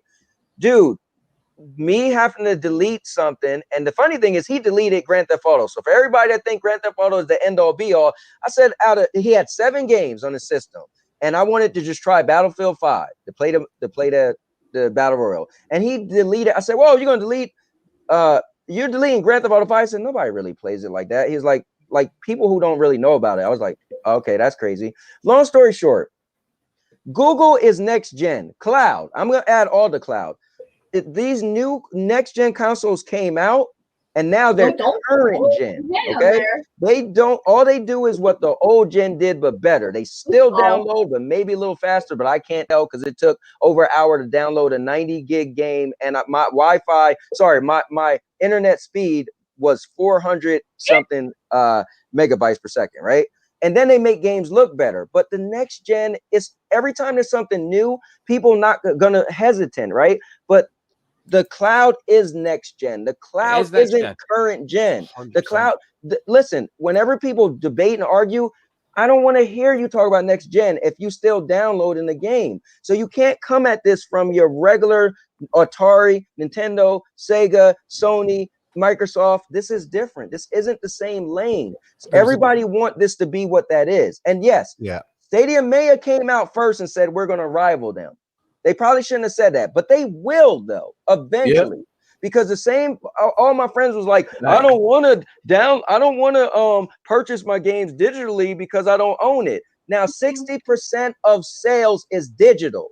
Microsoft was on to something when they came out with the Xbox One, and everybody said, "Oh my God, you're gonna be on the internet all the time. You're not gonna be able to trade games." Who the hell really trade games that much? You get nothing for it. They was on to something, but we all thought they was crazy. When there was a blockbuster on every corner, back in the that's day, fine. But they've all gone. So now we're in the next phase of the evolution of you hit the nail. The media. People want cloud to be what's current, but oh my God, you hit the nail. It's coming at a different angle. Yeah. And there was an article, so you're right. So there's an article in Forbes or Fortune magazine, I can't remember which, recently, and the journalist in there basically said that he considered cloud gaming as the next. I actually consider this as next gen. This is actually next gen for the very reason you just said there, Anthony. It was a good article, actually. So you kind of hit the nail on the head there. It is the next generation of technology that gamers are sort of, dealing with. Yeah, it is. And Maker he said he can't accurately say that Stadia is in fact doing well. Well, listen, we're still the playing. Point, the numbers are important when it comes, and it is a criticism of Stadia in terms of the numbers are important at a consumer level when you're playing multiplayer games. Yes. Yeah, and you struggle. Okay, we know that, but equally, the industry knows that people want to play with their mates and they don't care what their mate's playing on. I listen to my 10-year-old, Fortnite's a prime example. My son plays Fortnite with his mates. He plays it on his Xbox S, and then he comes down here and he plays it on PC because he wants to play keyboard and mouse. But it doesn't matter. All his mates are still on PlayStation, or some mates are on Xbox, another mate's on a PC. But they all play together. So it doesn't matter. It doesn't matter what platform you're playing on. And, I've said it so many times on my show that the strategy going forward, Ubisoft have said it, from the, going forward, they're trying to make all their games cross-play. EA, the head of EA Studios, Laura Meal, I think her name is, said the same. The strategy going forward is all their games are going to be cross-play because that's what the consumer wants. The more games that are cross-play, as I've also said on my show, Stadia will be the biggest beneficiary of that. Yes, because it has less impact on PlayStation. It has, because they have the player base and stuff like that. One of the things there, massive impact on Stadia. One of the things there, Clive, I would go down one more, Anthony. Can I pull something up?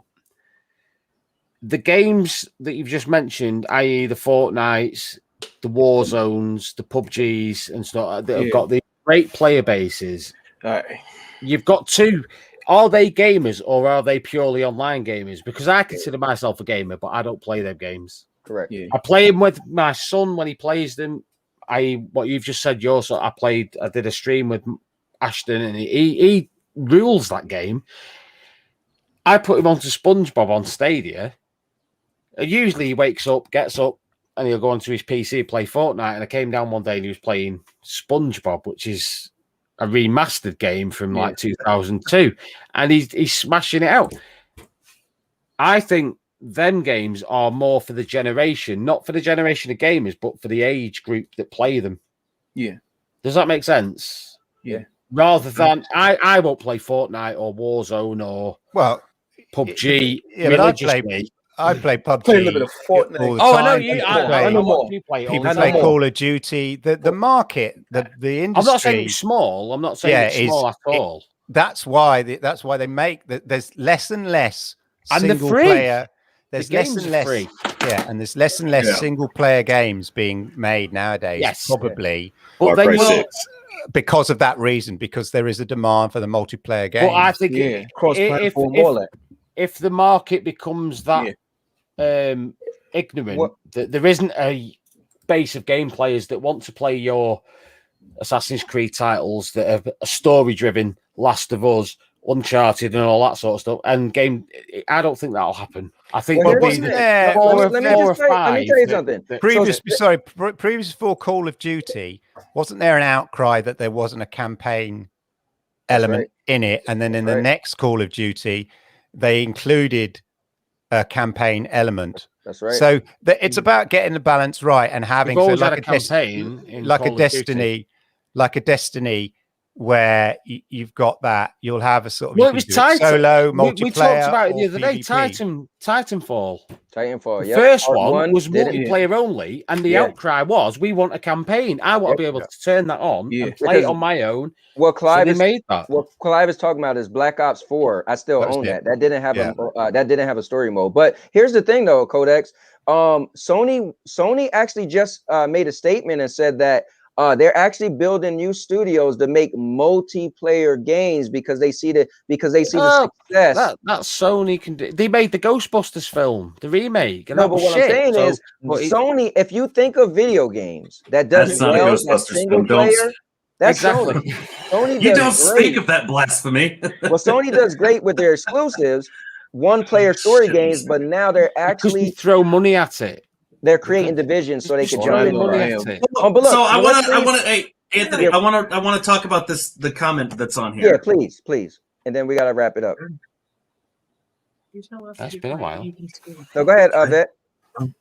No, I just wanted to go off of this comment because this is where I see Stadia going. This is what would be a great selling point. Another one is you're watching YouTube and you're watching somebody. I get, they advertised that before, but you don't have to leave anything like that. I mean, he hit the money on the nail with it there, with just by going that route. That's going to be what Stadia is going to end up doing by eventually when, like I said, they're going to mold into YouTube eventually at some point. I could see that happening, and this is a great way to kind of merge the two and tie it all in together with YouTube gaming. This is pretty much that's what it was saying in the article that MM2K brought to light. That's what it was saying, that Stadia's original thing is to merge YouTube watching, playing games, and making purchases. That's what they said way back in March 2019. If you think about it, their biggest focus is something that we've not really seen. There's been a few examples when they dropped Super Bomberman R and you say join now, and they did those experiments. But the weird thing is, for something that was their sort of key central column to their business strategy when they announced the principles behind what Stadia was all about, Stadia being a stadium, a platform, a place to play, a place to watch, and that kind of close combination. And they talked about right up front before it launched, hey, imagine watching somebody, your favorite streamer, play the game and then saying you can jump in. And we've seen, crowd play and things like that, but we've not seen them really push it. And that is weird because it is probably one of their strongest and unique selling points. And it was one of the major things they focused on when they first mentioned Stadia back in early 2019. So I'm wondering whether they've sort of that's still to come, or that big focus or that big push is still to come, or they're kind of slowly building towards it. All the tools are there, we know, because we've got crowd play and things like that, and we've got hit the join button, and they did it during the Good Stuff announcement and stuff like that. They had that, but they've not really pushed it, and they've not pushed it with publishers really. You'd think the publishers would start jumping on board with that. So I think we're still missing something. Whether they're going to do it later or not. But as we've all said here, it's an incredible opportunity if they think about it. But it needs to come from the publishers in a way. Well, Google say, here's your tools. We've made the tools. Here you go. We've signed the deals. You go to your streamers. FIFA 21, EA. You go to your top streamers Massive. And you can sell FIFA, literally by hitting a join button with your favorite streamer. So you do those relationships. We've built the tools. Now you go off and market that unique element, because it's a great way to sell your game. Yeah, massive. I'm glad. I am really glad to hear this. Because I got to say, I mean, you know, I've been listening to everything. I mean, this is the right time for Stadia to freaking hit the nail, because I'm gonna tell y'all right now. I mean, because I'm telling you, Nintendo's coming with that system, and they got strong. Hey, I'm gonna stop bringing up that first party, but they got strong first parties. If you say her name again, I'm gonna fall out with you. Strong first party. Ray, you're gonna be next. That new system is gonna be a beast. That new Switch, the Super Switch, is gonna be a beast. I'm telling you. You know what, though? And I love Stadia. How many times have we heard this over the years? The PS4, the PS3, the Xbox One. They've all been the killers, the game changers. Hey, the killer system is going to be the Dreamcast 2. No, let me come back. Sega's going to come back from the dead with the Dreamcast 2. Let me ask you a question though, Cherry Man. Let me ask you a question. Yeah. How much money you think that new system is going to cost? What, the Switch? It's got to be best part of £400 UK. It's got to be like 400. Easy. All right, so here's the thing, right? $500-600. There's a such thing called ecosystem, right? Yeah. This is why I told people there's no way the new Xbox is going to outsell the new PlayStation, because gaming is a popularity contest. If you have more PlayStations out there, it just makes sense that those people are going to buy a PlayStation, right? Now, here's the thing, right? And we showed, right? PlayStation sold more. So what makes a person jump from one ecosystem to a next? Now, yes, the new Nintendo will come out, and people, you love Nintendo, so you're going to spend the extra $400, right? Oh, hell yeah. But there's people who are going to be like, man, I don't have the money, right? Once Stadia, what I'm saying is they start showing. Again, marketing is important, because once they're able to say, hey, you got AT&T, you got a new phone, oh, it's a gaming platform for free. Oh, you got an LG TV, it's a game platform for free. Now, I'm not saying the Pro is not going to be great, the Nintendo Pro. I'm just saying I do not think that the Pro is going to be the death of Stadia. Oh, no. No, I ain't saying that. No, I ain't saying that. No, hell no. I don't want it to be a deficit. No, I'm just saying that their ecosystems is important, and Stadia ecosystem is growing as is everyone else is. But here's what's cool: it's called parents. Okay, that's why people, and I'm one of the biggest people say, look like a kids game, but this is why kids game is important. Every year, hear me out. Every year we get older gamers. I call myself a dinosaur, right? The newer age, they don't care. My granddaughter, she'll pick up an iPhone, and then she'll pick up an Android phone and know how to. I can't do that. I'm an Android guy. I would not know how to send a text message on the iPhone, right? So parents are gonna, or as their kids get around 4 or 5, they want a video game system, right? I'm not spending a lot of money. It's a given. There's more kids being born every year. Every year they're getting older. They're getting into gaming. So money, the lack of spending a $400, $500, $300. I'm telling you, and now that it's going to be on more things, you get a kid who's 8 years old. Now they mom give them a cell phone, right? Oh, I'm gonna buy you a cell phone. You get a cell phone company, AT&T, that markets a video game platform. What the thing is, I think we're looking at traditional marketing like we need to have it on everything. You need to turn on the TV and see a commercial. I think the new marketing is it's already on this. And I say like, oh, wait, it's a video game system in my phone. Wait, I don't get it. Video game system is the killer app. That's the thing. It's the killer app. It's the Halos. It's the Gears of Wars. It's the Last of Us. It's the Spider-Mans. They're what people care about. It's the games, and that's what it all comes back to. Is can I play this game with my friends at this particular time? But you did say if I could do it. But you did say your son is playing SpongeBob. So as a parent, you realize that like, oh wait, my kid is playing a game that I could care less about. No.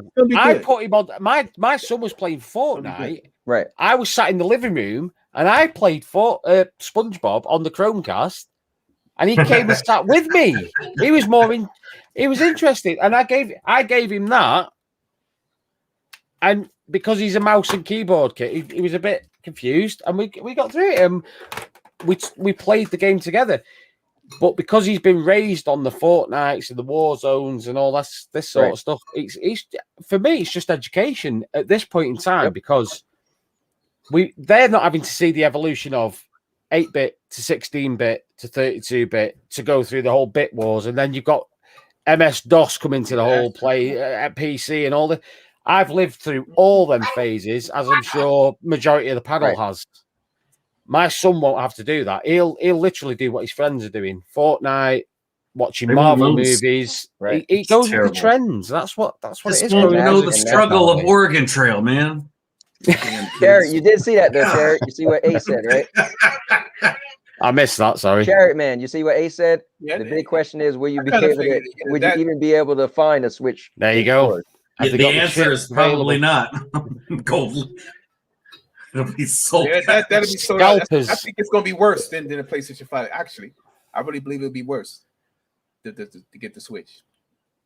But I mean, you know what? It's definitely a good conversation, man. But I think what we all echo in is Stadia is not dead. Stadia's going to be very far from being dead. The reason why I wanted to get a chat like this is because we're having a 2-hour podcast about it. That is enough to tell you it's because the thing is we can all agree that it's been a bad news story, but it's very far in between those bad news stories, and you got good news story. So what I'm saying is, how can something, again, guys, I'm telling you my date, and no one's gonna be able to shut me up on March 20th of 2022 if Stadia is still called Stadia. Because we all know who I'm talking about, who said Stadia was going to die. They walked it back. So, well, I just mean the name is changing. So once that happened, it's going to be I'm going to have a video like every day talking trash. But I'm just saying, Stadia's not going nowhere. You do that anyway. It doesn't matter if it's about Stadia. It can be about That's true, but you got a video on a daily basis. So it's going to be good. I look forward to it.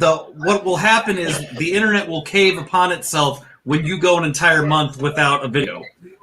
The biggest thing for me for Stadia, my absolutely biggest thing for Stadia is it's the community, and that is huge because I've been a gamer all my life and I've never experienced a community like this one. I really haven't.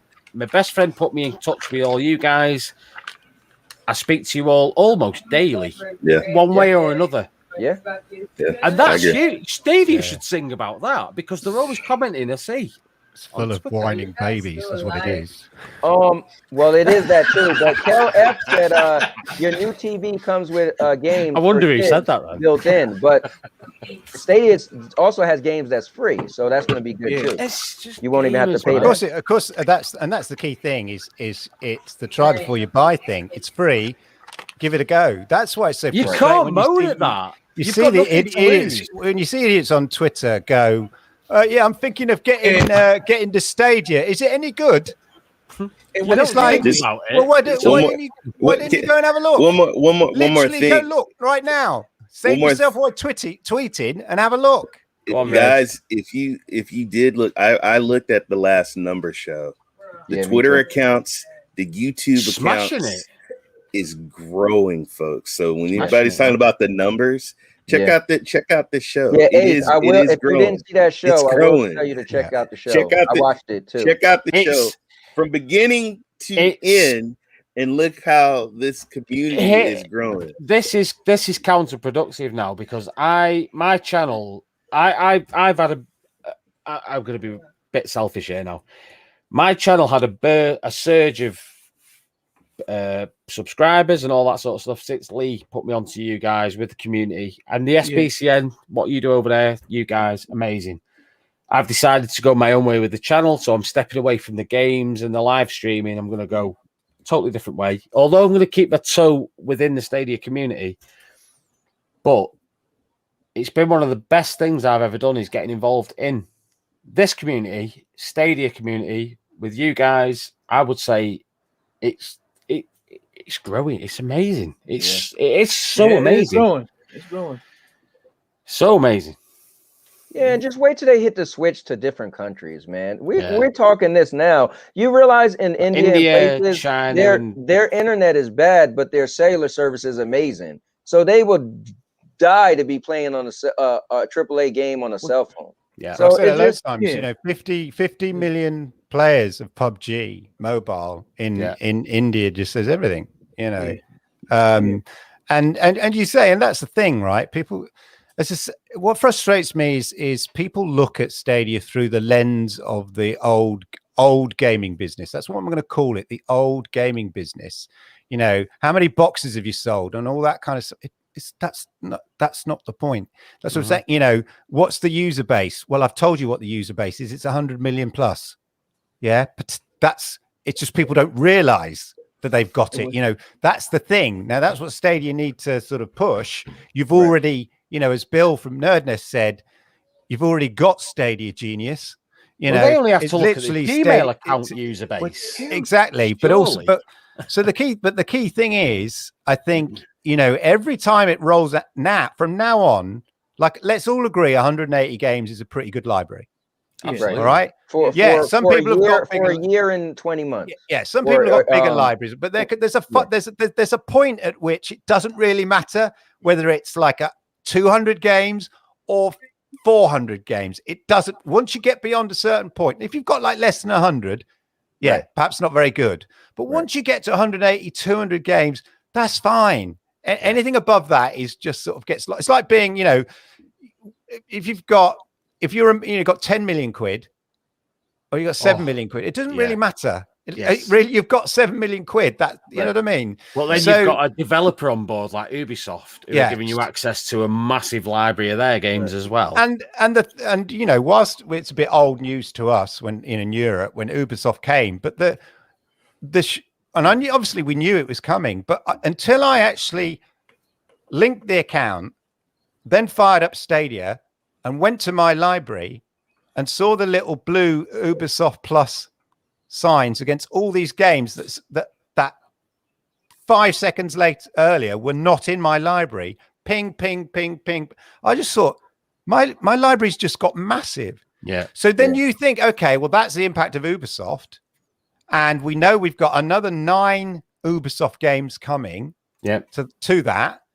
So then you imagine, okay, EA Play suddenly comes on Stadia. So when you start rolling that out, so when Stadia then rolls out to other countries and other territories, what's the first thing that you're going to look at? Okay, what are the games? Yeah. Well, the offering, right, rolling it out from now onwards, right, you know, is much more appealing than say it was 12 months ago. Right. Realistically. So you know, rolling out onto LG TVs, rolling out on Android TVs and all of that kind of stuff. As I've said before, now the content offering is so much better than it was 12 months ago. So every time it rolls out to a new territory, every time it rolls out to a new platform, when more people discover it, and when they open the door, they will see what wondrous goodness is there for them all. Absolutely, Clyde, do you want to tackle this with Maker of Chaos? Because I think he was talking about referring to what you're saying. Wait, you used all your FIFA? No, it's true. It's not the active user base, but that's what I'm trying to get around. If you think it's about, I want to know, there's 2 things I want to get out. One, what's it matter to you? Right? That's my biggest gripe. Like it's almost to satisfy your own neuroses. Yeah. Yep. You know, I want to know I've made my right investment. Tell me so I can tell other people that it's doing all right. Yeah. Well, you need to deal with your own neuroses on that. Yeah. You know, your own issues. Yeah. To be honest, yeah. Are you having fun? Are you playing a game? Are you playing with your mates? That's all that matters. Yeah. Yeah. The second thing is, there is a massive difference. Of course, there is between access, who has access to it, and who is using it. I'm not denying it. But my point is, it's not about Stadia doesn't have to sell boxes. That's the key thing. People come at this thinking it's a box selling industry. It doesn't matter what Stadia needs to do is to say it's ready and waiting for you. Let's come on in. That's Jack, what they got to do. Invite people into the room, which is already open for them. If Jack the Slip is still in the chat, is there any way we can find out how many Gmail accounts are opened on a daily basis or activate? You know, when you sign up for a new Gmail account, that's all you've got to do to access Stadia. Is there a way of finding that out? And that's your potential audience. And yes, you're going to get people that have got 2, 3, 4, 5 different Gmail accounts. You've got to average it out. That's if your you've got potential an Android audience. account, you've got a Gmail account. Exactly. I've got a Gmail account and I'm an Apple user. Yeah, well, I'm an iPhone user. Sorry to hear that. You're a sheeple, you know. Very sorry to hear that, Dave. Hold on. Here's something that Ace said, right? And I think, I mean, here's the thing: if you like something and it's something you like has been bashed and bashed and bashed, yes, when you get that little victory, you do get excited. I was going to say, why would you not? Exactly. That's really like, that's like, but equally, if you follow a football team that gets beat 9 times out of 10, but on that 10th time you cheer him, it's like, why are you cheering him? Because that's the time that they've won. That's the time they're going to succeed. Why would you not? I also think Cloud, he's right, but it works both ways. There are people, you know, as much as, you know, you could maybe, you know, level at me that I'll jump on, you know, the victories and celebrate them, push them. To me, it's more a point of saying, I told you so. Yeah, that's what it is. And to counter those constant nitpickings that you see. So yes, you can say, well, there's a pattern. I talk about patterns of behavior. That's why I've muted lots of people on Twitter. It's because I started seeing patterns of behavior. So the patterns of behavior I started seeing in certain people were the unnecessary negativity. Yeah. Like why go to the effort? Why go to the effort to express your distaste of something that's not really that important? Relevant. Or if it bothers you, just walk away. You know, my whole joke ages ago, remember when people announcing they're leaving Stadia Pro? You know, like who gives a shit? You know, who gives a shit? Just walk out the door. Do you know what I mean? Just don't. But I'm playing.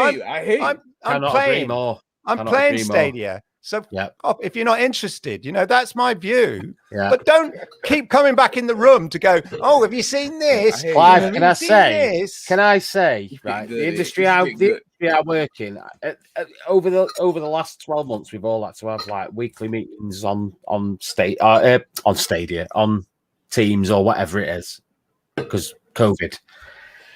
And we announced this thing. I'm not going to say what industry or where I work, but we announced this thing, and all the guys that I'm colleagues with started saying, well, what about this? Well, what about this? What about this? Well, what happens when this?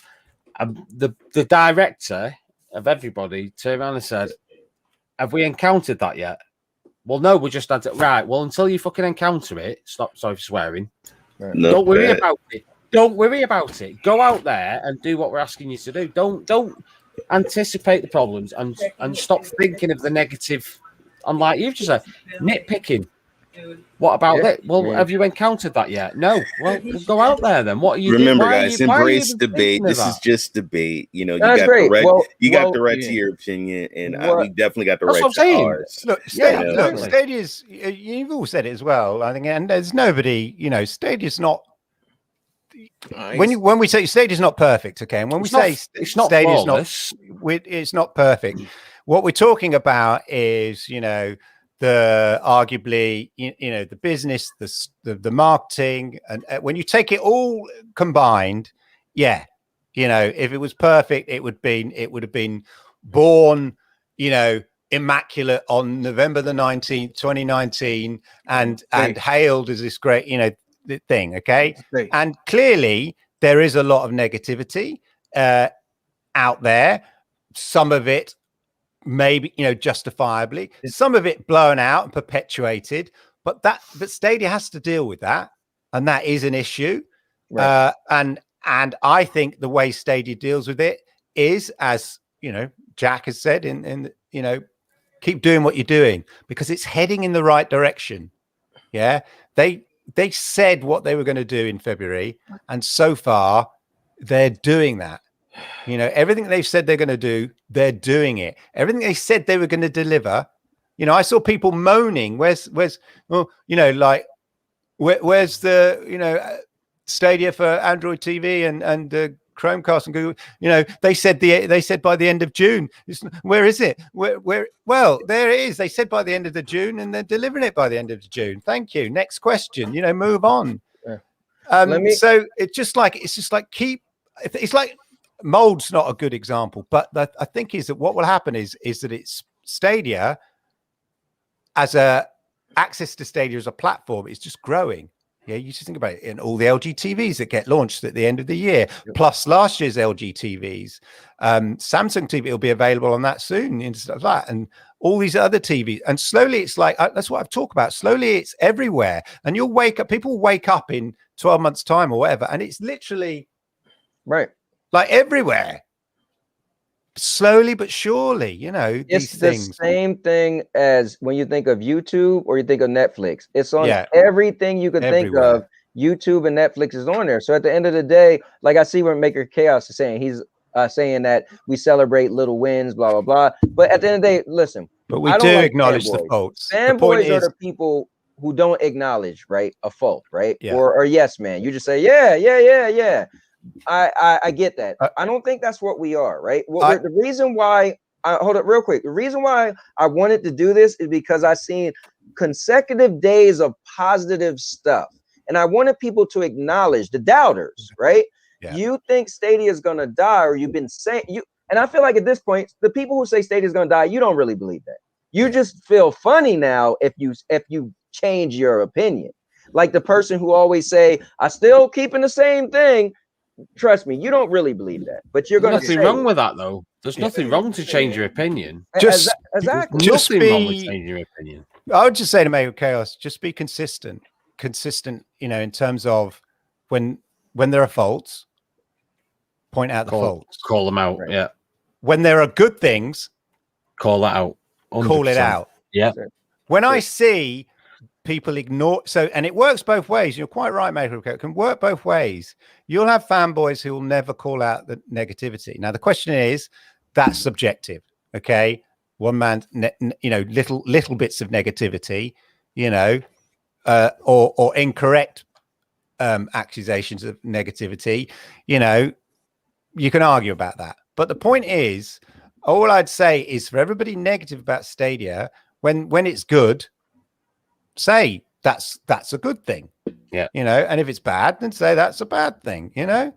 But just be consistent with it. And it's where I see people being inconsistent or choosing to ignore, and it works both ways, you know, I'll be honest, but where I see people choosing to ignore the good things and only bring a magnifying glass to the negative things, that I see that pattern of behavior, which makes me say something to me, says something to me about that person and their view of Stadia. Yeah. And there is that kind of football you know, it's really difficult for football supporters to say, well done to an opposing club, right? That's just, you know, something extraordinary. You know, Liverpool would have to do something extraordinary for Man United fans to say, well done, you did really well there. Yeah, wouldn't happen. Even Liverpool winning the Premier League, winning the European Championship, it still would begrudge Man United fans. It would to sort of go, well done. Exactly. So we might do it for a player, not the team. But so you know, I'm using, you know, I'm exaggerating, and that's you know, extreme tribalism. But there is that, you know, in a more rational, and that's the irrational world. But in a more rational world, you will expect to see consistency in, as you say, focus on the negative. Because if you don't point out the negative, then how can you gotta learn? That's the way to learn. Why do we fall down so we can get up again? It's that kind of bullshit and all that kind of stuff. But equally, you know, praise your child. Don't beat it. It's a balance, you know. Tell them when they've done something bad. Tell them when they've done, you know. Yes. Good. And you know what the thing is, Maker Chaos said, I think Stadia is doing great with the games of late. I hope they continue. I'm just going to say this, right? I don't like to assume, but I like to say an educated guess, right? I would like to say if and I talked to Duncan about this and how you say this game isn't coming and this game is coming. I don't think they're in a position to get every game. Let's be clear, right? They're not going to get every game anyway. So you're going to pick and choose. You might not get the next Football Manager, right? And you might not get the next F1, but you might get a Resident Evil or you might get a WWE 2K22, right? So I think, but here's the telltale. If you had to gauge is something going up or down, I think at this moment with things like LG and AT&T, we have to be honest, right? All the naysayers, if you had to right now, today's date, say, do I think Stadia is declining or is it going up? I personally think, how can you say they're declining? Yeah, if facts. Today, you know, the bottom line is them deals, like you've just said then, Stadia's what, 2 years old max. Them deals, not even for them, 20 months. Them deals for them games would have been done years ago for Football Manager, for FIFA, for all the EA titles. So Stadia have had to come into the market and negotiate all them games in the last 2 years or 18 months, whatever it's been. And they've had to throw money at it and they've had to do that and they've had to handle all the bad press. Nimbus. What did I missed that? He is Everton fan. He congratulated Liverpool when they played well. Never, that's a lie. That's a lie. Absolutely, Alex. You never, ever, and if you do, you know, I was going to spit. Then I wouldn't do that. But no, them deals would have been negotiated years ago, and Google have come to the table and said, right, here's our gaming platform. We want to negotiate with to get this game, and they've done it with Rockstar. They've got Red Dead Redemption 2, right? Massive game. I think one of the best games on the platform. Early doors, I think they had to concentrate on getting some key game, and the relationship with Ubisoft was important. Destiny 2 was a really good thing, and Red Dead Redemption and a few others. But it was very, very early. But what we've seen now, especially since February, is, and I think you again, Anthony, you're right there, Anthony, because they're not going to be able to get every game. Okay, there is a finite amount of resources. I know. Forget that it's Google, because it's not. It's a separate business unit within Google. Yeah, they have to stick with their budgets and stuff like that, and that's why they pivot in February. Because you know what, Maker of Chaos, they probably didn't hit the figures they expected to hit, but they did see some interesting results out of the Cyberpunk and things like that, which obviously made them say, actually, we just need to refocus our attention and the money and where it goes. And part of that was saying, okay, let's work closer with developers, take some of the people that were from the in-house, work with developers and publishers to make the games easier to get onto Stadia and stuff like that. But equally focus on those big games. Make sure we've got the really big games. Indie games will look after themselves to a certain degree. Right. They're the low-hanging fruit. Those deals can be done all the time, so they can curate the sort of award-winning ones, up-and-coming indies and stuff like that. But the time that the thing that takes more effort, and clearly what they're doing is concentrating on making sure they have the big AAA games as close to day and date as possible. That may mean forgetting about some of the older games that were AAA games last year and stuff like that we sort of saw as they were trying to fill out the library early doors. But going forward, their resources, I imagine, are going to be focused on ensuring those two missing EA games. I am pretty certain they are FIFA 22 and Madden 22. Yeah. I don't think we're getting the Apex and all that kind of stuff. That's where I think they were working on Apex FIFA 22. is a dying game anyway. Yeah, I think they were working on FIFA 22 and Madden 22 when they agreed the deal for FIFA 21 and Madden 21, and that's why they were late, because they were late in the development cycle.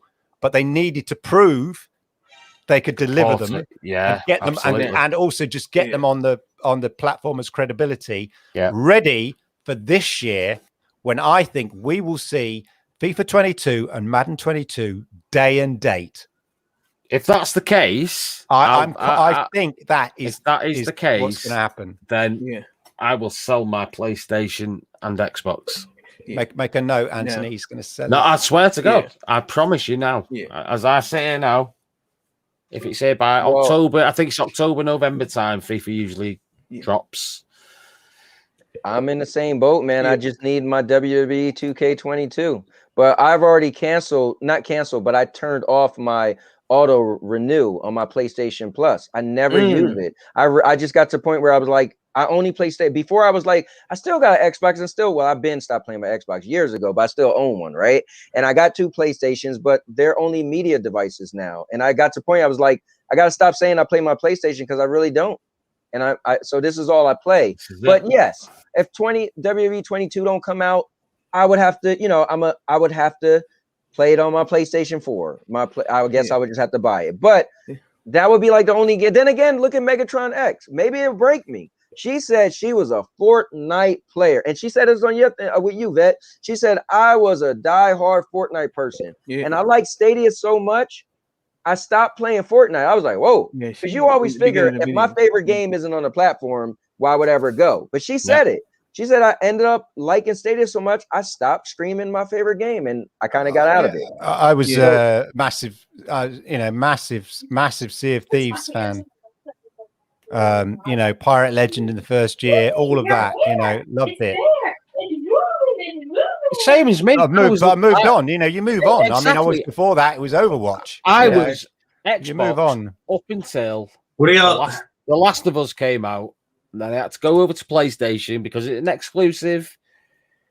Played it, stayed with the PlayStation, played the second one, but I would sell my PlayStation over. Well, I couldn't get rid of. I can't get rid of me Stadia.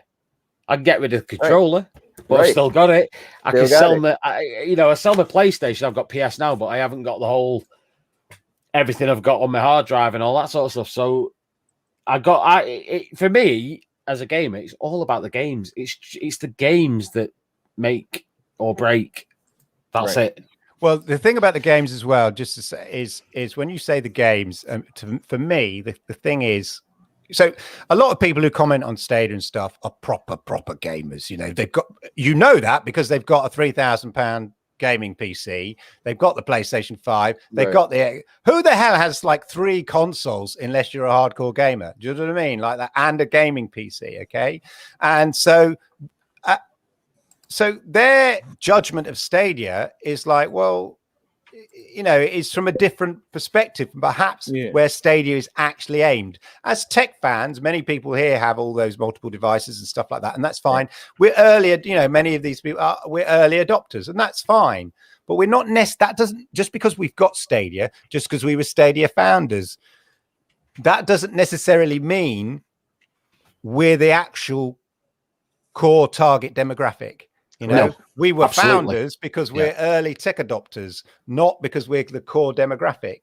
So when it comes to the core demographic, which is the casual gamer, for them it is the big game. So if you say somebody, your son or your whatever, and you say, I've got this new gaming platform, do you want it? They will say, has it got FIFA? Has it got Fortnite? Yes. Has it got?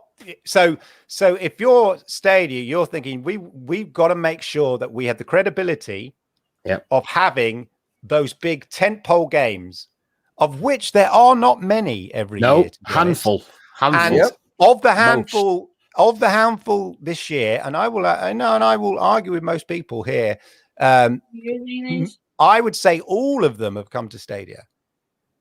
There's Hitman 3. They have, it's the first big AAA game. Well, the only Outcasters came to Stadia. Resident Evil 8 Village came to Stadia. Now, there have been other games that have become successful and big, but were they AAA games from the outset? Because there's a difference with that. Biomutant, people not are going to say game. People are going to say Biomutants, and I want to counter. It wasn't Biomutant. Sorry, Biomutant wasn't planned.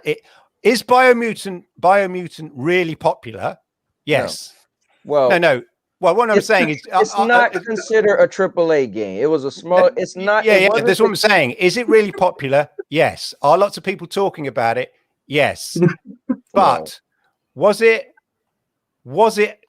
when they set out? Was it a AAA game? Did it have a AAA budget? Was it Call of Duty? Was it FIFA? No. Was it Fortnite? No, it wasn't. So I would argue that you're going to get a few games which are massive or people are talking about, which aren't on Stadia because they weren't on the radar when Stadia was saying what can we guarantee are going to be the blockbusters. There are plenty of films which aren't meant to necessarily be the blockbusters, but they end up being breakout films. Yes. Yeah, and equally, one of the biggest games of last year was Among Us. Because of the situation. But it was an indie game. That game was 2-3 years old at the time. Yeah, exactly. I'd love to see Biomutant. Of course I would. But there are finite resources. So concentrate on the blockbusters. The one game you will miss out on films on games that go stellar that were unexpected. But that's, But there are games. The one game that I would love to come to Stadia is Dying Light 2. Now that will be a AAA game. Yeah, that will be a AAA game. Yeah. I know it's probably not going to come. I know it's probably not going to come to Stadia. I would love it to, because that's the game I've been waiting for that for the last 3 years. Speaking of Stadia, Speaking of Stadia, this is one I forgot. I was just sitting here thinking. I talked about it in the video that I made. Everybody, I know a lot of people got excited, and I'm excited about Google TV, Stadia coming to Google TV. That's why you can play these key games on Stadia and play on Google TV. But this is one device that everybody slept on. One device that's getting on Stadia is their own device. That's $25. That's from Walmart. That's in the middle. You got Walmart. You be able to play Stadia on that $25 device that's just like Google TV, but it's $25. You can still get access to Stadia on that too. And that's another key. And how will Walmart market that? What will they put on the box on the outside?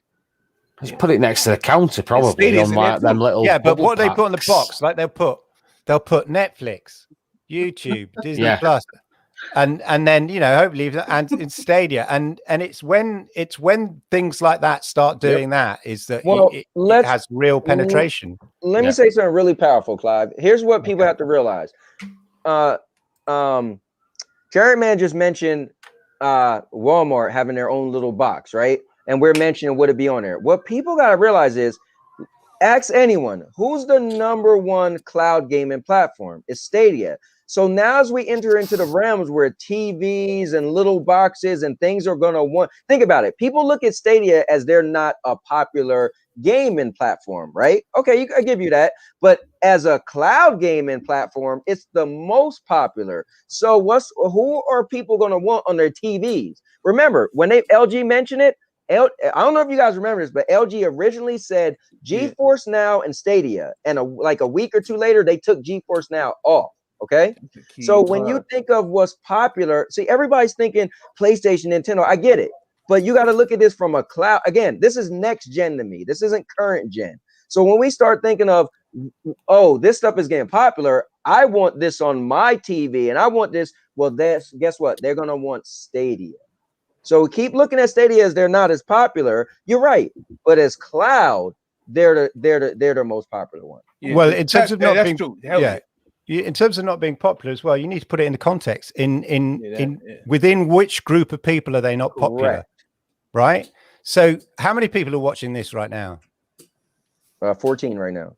14 people. Yeah. How many people? Like, I don't know, 30 to 50 people watch Stadia Monday Night Chat.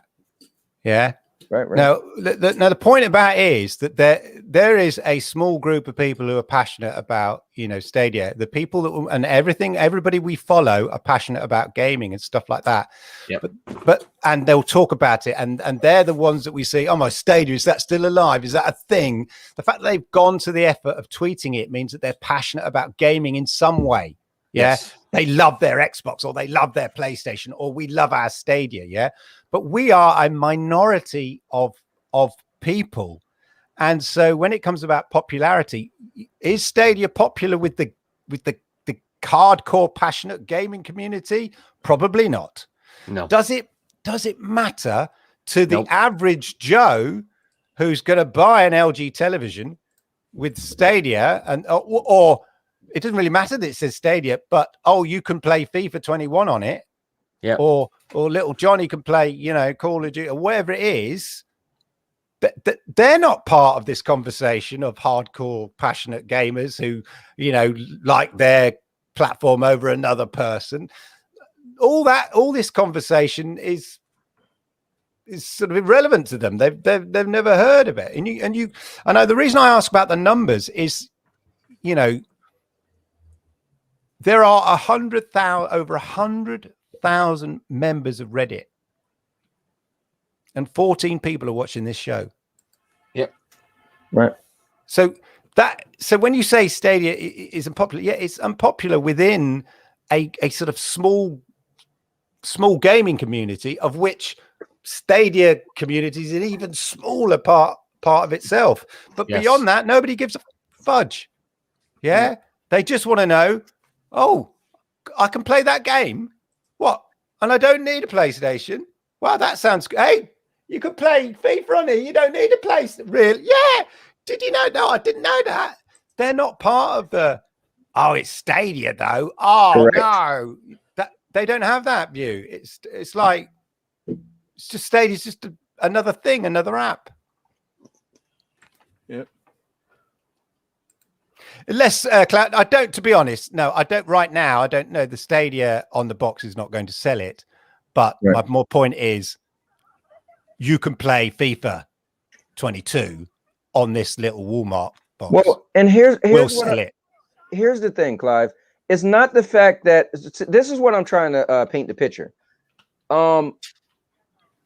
There's been things that came before everything, right? And when it first was introduced, nobody knew what the hell it was. Everything needs to gain traction. So are we saying that tomorrow, if Stadia was on a LG TV, somebody's going to buy it just for that? No, not at all. No. But as the cloud get more popular, why you think it's like, I heard one of you guys, might have been you, Clive. You said on your show, you have to be there before it becomes something, right? Course, so people say, oh, internet isn't ready for cloud gaming, but you still got to be there before the internet is ready. You got to build it before. Correct. So before why it has LG, common, access. Yeah. Correct. So why would platforms want Stadia on the name Stadia on it, right? Oh, of course, tomorrow LG TV come out. Okay, I did not buy this for Stadia. No one's saying you will, but it's a caveat, right? But a year from now, when the cloud becomes more popular and it's like, oh, Stadia is that, again, Xbox is going to help out Stadia big time, because why xCloud isn't on LG's? But now Xbox is going to get real popular because people know of them. They're throwing all this money in Game Pass.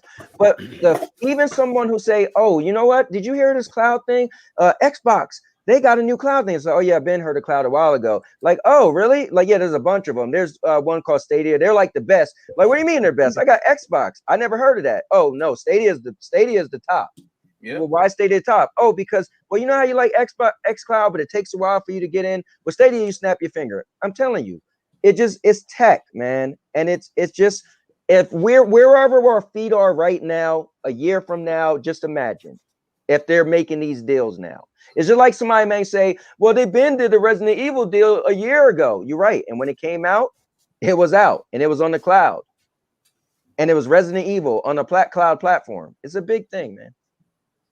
Yeah, I don't, right now, Stadia's not going to sell boxes, if you stick the thing on, but it will be put on there because over time, as you've said, it does become a thing.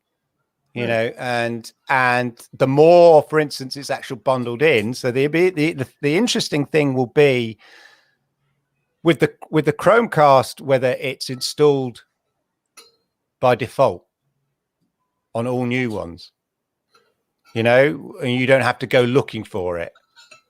I think that's the key thing. And so we know for instance, with the LG TVs, well, they're making a point of it. So we know that it will be what you do is the smart TV manufacturers will make sure that the popular apps are on the box itself, but also pre-installed, baked in, ready to go. And so, that'd be your Netflix. And if you're in the UK, you've got to have BBC iPlayer stuck on there and stuff like that and things like that. You wouldn't necessarily have that in the US, but in the UK, you'd have to have that on there. You have your Netflix, your Disney Plus, and your YouTube and things like that. So where Google is in control, it will be interesting to see whether it becomes like the Chrome browser on an Android telephone, the default app for gaming, as it were. Of course, you can download Edge onto your Android or a different browser. And this is the thing that, Google have been accused of sort of anti-competitive law and stuff, is that, they give away Android for free, but all their apps and services are baked into it. And now, well, not bloatware, but it's just baked in there. And now everybody's reliant on it. But I see that as a very clever, not but I see a quite clever thing. It's so out that's of sight, out of mind. If it needs to be, that's what I'm saying about like a mold. It's just there. You don't have to go looking for it. It's there. Do you think that the model for it might become ad-based rather than pro? Because I was thinking about this, because just picking up what you've highlighted there now, Anthony, Cloud Gaming Extreme says majority of the consumers don't want Stadia even for free. How can you make a statement like that? I would say that the statement is not quite correct. What I say is the majority of consumers don't know what Stadia is. It's correct. Yeah, that is the key difference there. I don't think you'd say majority of consumers don't want Stadia. Listen, I think the key is they don't know of Stadia. Yeah. Let me say this. Where Stadia has to push next. You've heard Codex say how he was a gamer. Let me tell you something, man. My little tagline is I'm a gamer's gamer. I've been gaming since Atari, man. You name it. I've worked at Electronics Boutique. I worked at before GameStop was called Babbage's. I worked at Sears Electronics Department. Dude, I've been gaming. So for me to not buy a PlayStation 5 and get into Stadia, I'm telling you, because there's other options. Because you know what happened is because I gave it. My brain said free. No downloads. Now, yes, there's people who are die hard, and I was die hard, but my brain, because I took the time to actually listen and wait, hold up. I said to my friend of mine before, I said, listen, I know you hate Stadia, but you're a gamer, right? You can't tell me that no downloads isn't a great feature. He said, well, when I download stuff, I just know I'm a downloader, so I wait like an hour. I said, you're lying right now. So what I'm saying is, yes, you're right? People, it's free and people don't want it because they don't know what it is. They don't know the power that they have for free. But if they did, trust me, if most of the hardcore gamers said, all right, Doc Dart, perfect example. MM2K challenged them. Listen, you think cloud gaming isn't it because you've been playing xCloud. I'm going to send you a Stadia for free. Just try it, at least 2 months. This guy cannot make an Xbox video without bringing up Stadia and how much he liked it because he took the time to find out what it was and what it can do. Yes, a lot of people don't like it, hate it. They won't give it a chance. Yeah. Dr. Sense, you see Dr. Sense, he's right here. The mainstream, if you highlight is under Cloud Gaming Extremes comment, Dr. Sense says mainstream has no clue what Stadia is. And that's right. That is the point. That is correct. That is the work that Google needs to do. That's what I was saying. And how do you do it? By making the platform accessible on as many different devices as possible, which is what we're seeing happening. And then when people take a look, make sure the content you have is enough to pull them in. So he's absolutely right. My kid never plays Stadia. I've got him played Orcs Must Die once, but he doesn't play because the games that he wants to play, well, Destiny's on there, Destiny 2, but other than that, are really on there because he wants to play different sort of games with his mates. Can you go up 1, 2, 3, 4 statements, Anthony, to Dr. Sense? Yeah, that bit. Right, I'm a father of 2. I've got an 8-year-old and a 10-year-old. My son doesn't come home to me saying I want to play PS5 or PS4 or Xbox One or Xbox. He wants to play Fortnite or he wants to play Minecraft. Correct. Exactly. It's not about game. It's not the platform that he cares about. He's got a PC that could play all them games because I've deliberately bought him that PC to play Fortnite, Minecraft, PUBG. He doesn't want to play a PS5. He don't want to play Stadia, but he knows what Stadia is now because I've showed him that he can play these games or some of the games. Now, the beauty that on the telly, Dave just said TV, is remember, we're getting older and older. The younger generations is coming up. They just want to play a specific thing on something that they can play all over. So as people gonna be like, "Wait, I just played on my TV." And parents, I'm telling you guys, parents have to spend money on Christmas. When Stadia, again, repetition is key, right? Once it's on more things. Oh, wait, it's on this, it's on that. It's gonna become noticed. It's just people just don't know what the hell it is. Yeah. And so cloud gaming stream is right. Is I can agree, but then whose fault is it that consumers don't know what Stadia is? Stadia's not in the position yet to be mainstream. We're on the verge. We're still early. I think we're on the verge of it being mainstream as we start seeing it implemented. And to be honest, we're only at the beginning of it being on smart TVs, but we're on the verge of it being as I said, as it's suddenly here, there, everywhere. Suddenly people will become aware of it. Go back. Not a big impact, not a massive impact, but a slow growth. That one. Right. But Xmas, we got them new computers. They haven't really come out. Right, Dr. Sense, right? I'm 41 years old. I go back to the early 80s to playing games. But I remember the early 90s. In the playground, I was wanting to play Street Fighter, Mortal Kombat, Super Mario Brothers 3. They were the games, but I could only play one of them on the Nintendo. Mortal Kombat, I was either a Sega. It was the games we wanted to play. It wasn't about the platform. The platform had their exclusives, but it was the platforms. Once people know that they could play, like Clive said, FIFA, EA, John Madden, or when Cyberpunk came out, that was huge. That was massive. Come on, you've got to. They landed. They made a coup there. That was huge. This is the problem, though. This is the problem. Everybody is so focused on consoles and everything, and that's not what it's about. It's nobody. The basic consumer doesn't give two shits whether he wants to know where can I play this game. That's what it comes down to. It's where can I play the game. It's a convenience thing. And for how much? Stadia is giving people the opportunity 100%. To play that game, and that as long as they concentrate on that, and they're not going to get the massives.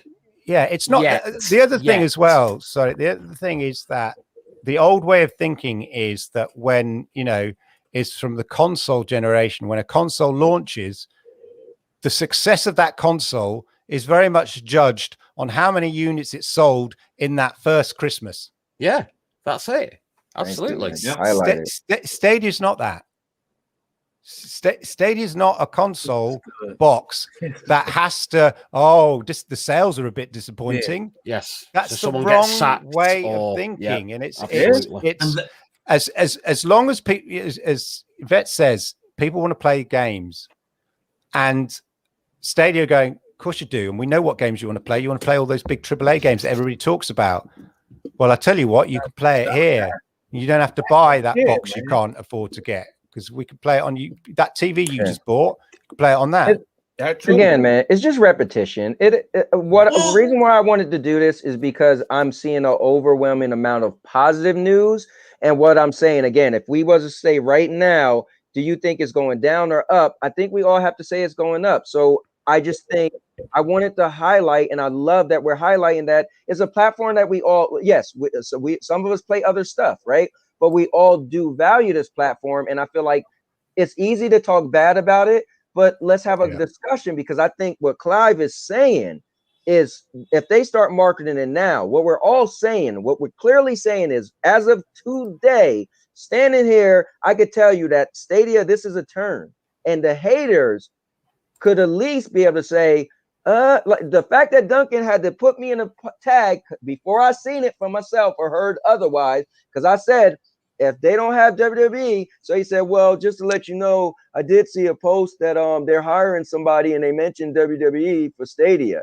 Oh, really? You tagged me to that, huh? Because if I would have heard it. So what I'm saying is, dude, the platform is going up. And if you don't see that, it's just mind blowing for me. That's what I'm saying. That's what we're all saying.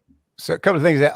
RL White's in the chat. He says it will take a while to catch on, and that absolutely it will. That's the thing. Now, you know, well, you know, does Stadia have the time it needs? Does Google have the time it needs and stuff? And that you can debate that question. Right. But I don't. My point is, it's not a big bang. It's a slow, habitual adaptation and adoption.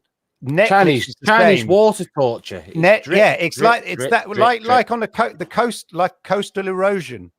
You know, that's what it is. Netflix didn't launch with a bang. No, 95, like 94. Launched I played. It was awful, terrible, hopeless. I left it for 2-3 years. Ladies and gentlemen, Netflix was nearly bought by Blockbuster. Blockbuster turned them down because they were a failing business model. Apparently, there you go. What's Blockbuster? Never heard of such a company. And then just on this point of advertising, a few people say, oh, they need to advertise. Well, you know, no shit, Sherlock. I mean, like, but maybe we live in the 21st century where advertising is targeted. Not only that, it's laser precision targeted. So maybe they are. Yeah. But maybe you're not seeing it. Yeah. And Paul Bayram, I love you, darling, but sweetheart, who the fuck watches television? In the 21st century. I'm not gonna lie to you. I watch more YouTube than I watch TV. YouTube is constantly on my house, and I can't blame the kids. It's me. Yeah. I watch YouTube nonstop. I pay premium to not see adverts. Listen, I'm at work. Advertising has dropped dramatically. And I'm at work listening to you guys play games. I'm at work with my Bluetooth in my ear. I walk to my car listening to you. I get in my car because when Clive is on, I'm listening at work. I'm in my car driving. I get home. My wife is like, what's going on? I'm like, oh, hold on. I'm talking about something good right now. I'm telling you, man. All I'm going to say is this. I'm the one that said, I feel like Xbox is going to be king. But when I think about it, Xbox ain't going to be in LG TVs. Well, we don't, to be honest, we don't know. And if I was Xbox, if I was Microsoft, I'd be working hard on making my app, you know, my Xbox app available on smart TVs in the future. Yeah. I can absolutely see that happening. We know it's part of their strategy. So look, hey, Stadia in a competitive world, they can't just think, oh yeah, we've got our app there, you know, because when I went back to the announcement, because I do research, when I did went back to the announcement of the LG TV, Stadia come to LG TV, the announcement was actually GeForce Now and Stadia. So Stadia isn't alone in this, you know. So I can see, you know, so GeForce Now will be doing everything they can to make sure they're on smart TVs. Xbox, you know, making sure they're on smart TV. And if I was Sony, I'd make sure that PlayStation Now, whatever, was baked in to all my smart TVs. So Stadia aren't alone in this enterprise, but the more the merrier, in the same way that you'd expect to see Netflix, Disney Plus, Amazon Prime baked into your TV, and you make your choices, you know. There you go. Yeah, I mean, long story short, I get people concerned about Stadia, but I feel like kind of what Clive was saying earlier, you want to know numbers. It's some of the stuff people want to know, like an individual person, right? Not saying a market and research firm, but a friend of mine's could, well, I'll need to know this. Well, you're that one person that's just nitpicking because you already think you looking at it negatively anyway. They want to know so they can go, I told you so. Exactly. Not for any kind of business and analytics or anything like that. Right. If they So came you out don't and want to said- know. And the thing is, sorry to interrupt, Anthony, but as Jack the Slip said earlier, the numbers are out there. That's what he uses for his analysis. They're out there.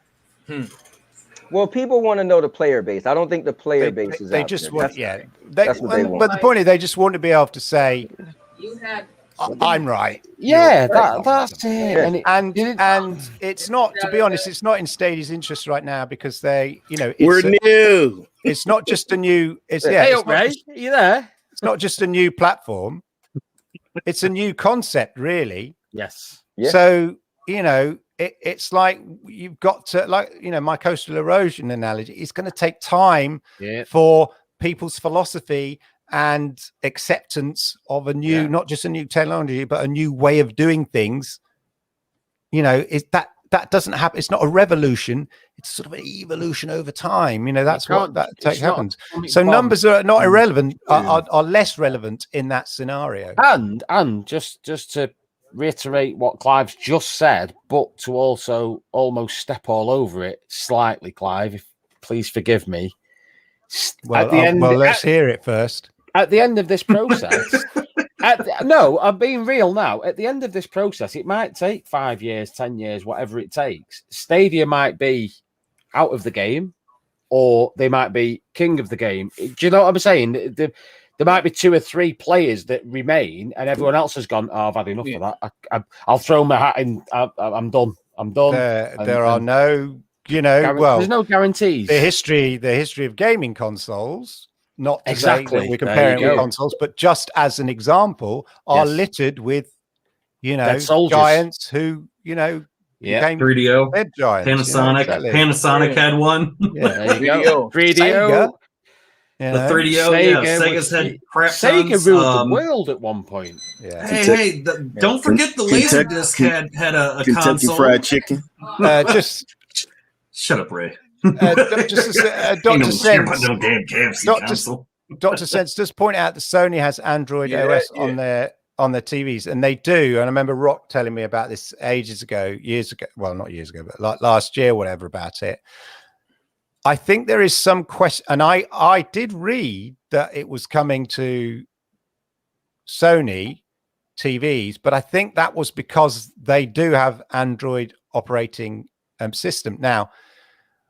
Whether they're going to block it, which is something I saw today, I don't know, but it would make to me, and I don't have a Sony TV, so I don't know, but presumably if your operating system is Android TV, you just go to the Play Store and you download it on the 23rd of February under the experiments.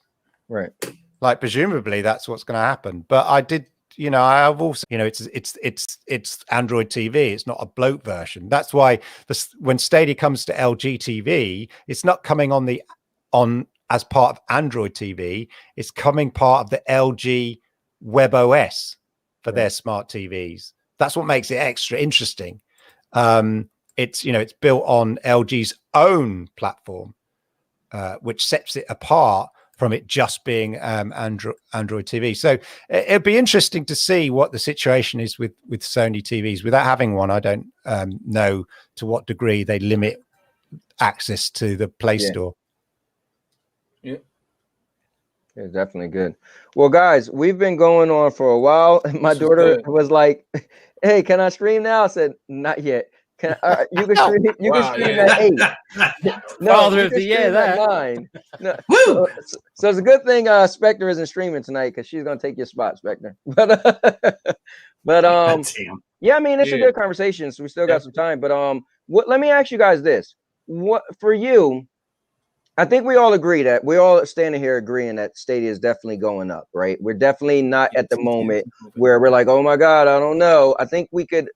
It's moving forward, right? It's moving forward, yes. And it's constantly moving forward. Sometimes it moves forward faster, but it's constantly moving forward. Every game that gets launched, it's moving forward. Everything comes to the platform is moving. Every change to the Stadia app, whatever, is moving forward. Every launch, going to smart TVs. It's moving forward. It is undeniable. What I want to ask each of you guys this: is there anything you could think of? Because I really believe where we're at is such a great today is such a great moment, right? Is there anything, you know how people move the goalposts? Okay, well, yeah, they got LG, they got this. Is there anything, to be honest with you guys, you feel like Sherry, man, you might say like, oh man, the Nintendo Pro come out, that's bad business. What I'm curious is on for Stadia. Is there anything in you guys' mind at this point that you feel like, well, if they mess this up, you know, if they don't get this, because Stadia's been surviving and they don't have those top 3 games, right? That you gotta you're nothing if you don't have GTA, you don't have Warzone, if you don't have Fortnite, but they're still moving forward, as Clive said. But my question to you guys is there one thing at this point that you feel like, okay, I do believe Stadia is going forward, but if they don't do this, or if this happens, they're gonna go backwards? Is there anything? Because I don't have anything. I don't think so. I think they're gonna keep improving. Check the ammo. Me and Ray, the whole civilized. Ray, Ray. Go on, Ray. Go ahead, Ray. Shut up and just play Stadia, man. Ain't going nowhere. Enjoy your games. The technology's there. They really have nothing to prove, and they've already shut up all the non-sayers. So that's all I got to say. I'm done.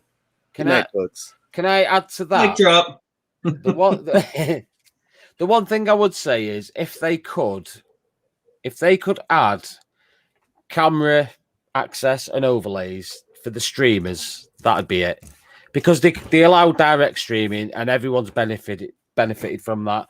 It's boosted not only creating YouTube channels and all that sort of stuff, but just with people's confidence and how they are with meeting new friends. And all you guys have experienced it with people like RJ and Alex. They started from, and myself started from nothing. That's I think it's a nice to have, but it's hardly a priority. No, I'm not saying it's a priority. That's just what I would say. It's a nice to have. Other than that, they're getting it right. I think that I think the real test is, as people have said, you know, the majority of the big AAA games over the next few months, not all of them. You know, if we don't get all of them, that's not it, because they can't get. You know, they're not necessarily. So as long as they remain, if they keep on the same consistency that they have from the beginning of this year, in terms of those major AAAs, and that continues to happen, and we know because some of them are Ubisoft games. I mean, for goodness sake, Rainbow Siege is just about to be announced. Right. You know, so we know it's probably, they're going to get a good majority of those AAA games that are getting launched. So as long as we keep seeing that throughout the year, I think it's good indication. And not every game and every lack of, you know, every logo that doesn't appear is not the death knell of Stadia. You know, however much certain people might want to say it is, it's like, oh, you know. So you can tell it's late night. I'm a bit salty. Sorry, everybody in the chat, if I've upset you, because you're loyal followers to me. Same. But I've come on the show tonight. I'm not taking prisoners. All right. But Clive, to be fair though, you are on Anthony's show, so I don't think anybody's gonna. Well, that's the other state. The other assurance is nobody's watching. You're on his show, so look, you know there's got to be some controversy. And that is dressed like he's about to take prisoners. I can't actually. I'm actually wearing because I was cold tonight, and it was just lying on my sofa, so I put this on. Well, you know where this view is from. This is Resident Evil 7 people. They rented. I rented it out to them. I rented that stuff out to them. But guys, so my question, so long story short, because I was trying to gauge if you guys, because I always hear the naysayers and I hear the whole goalpost, we move it further, right? But what I was curious was, do you guys legitimately say, well, you know what? Like, for instance, I might say this. If, I don't know, if the magic date, March 20th of 2022, if Microsoft all of a sudden by that date is on par with Stadia every bit of the way, and they got Game Pass, then maybe that might be like, oh no. right? So that's what I'm trying to gauge for you guys. Is there you're thinking that, though, aren't you? Stadia, every ecosystem, very few ecosystems exist with one party. You know, they need each other. More. I mean, Xbox needs Sony, and Sony needs Xbox. Yeah. So I think you know, in terms of winners and losers. No, they all want to be successful. They all it drives the competition. It makes them have to work to be better. I've said it from the get-go. From when Stadia first started, I said this from the very beginning, that if one fails, they all fail. They need each other to make themselves better. One way or the other, regardless of what people want to think. Josh Simmons has just mentioned Rainbow Six is old, though. Right? Okay. No, but there's the new one coming, isn't there? Well, I brought this up with Ray the other day, and I was making fun of it. You call yourself a gamer? You've not played this game. It's only old to the people that have played that game. Well, so tag me in real quick. And I got pulled up on that, and that's true. My son's never played Super Mario Brothers 1. I was talking about Rainbow Six old Ascension, to be honest. So tag me in real quick, Dave. Let me get on this. Here's my thing with I'm the king of saying that game's old. But here's what you don't realize. Rainbow Six is what's called a live service game. So that's when I give a game a pass. Destiny is when did Destiny 2 come out? But it still thrives because it's live service. So those games don't get the same it's old because they're built to start off on how many years ago, but they never. What about Marvel Avengers? What about Marvel Avengers? Game as well. That's an old ass game. I'm just talking about people that haven't experienced them games at all. That's true. Exactly. I haven't played none of the Assassin's Creeds, all the early Assassin's Creeds. I'm excited. So R6 is old. Yes, that it's coming to Stadia. And R6 is old, but I'm sorry. What's the most popular game? What is one of the most lucrative and popular games right now? You can say it's old, but you haven't played it with those features. No. But what I'm saying, what I'm saying is though, to say a game is old doesn't mean shit. It is. But look at Grand Theft Auto 5. How old is that fucking game? And yet it's still being made for new systems. It's still people are going to still go out and buy when that comes out for PlayStation 5 and the new Xbox. They're going to charge $70, and I guarantee you, everyone's going to go to. I can't believe this game is $70. And they're the ones that are in line paying the $70 for that game.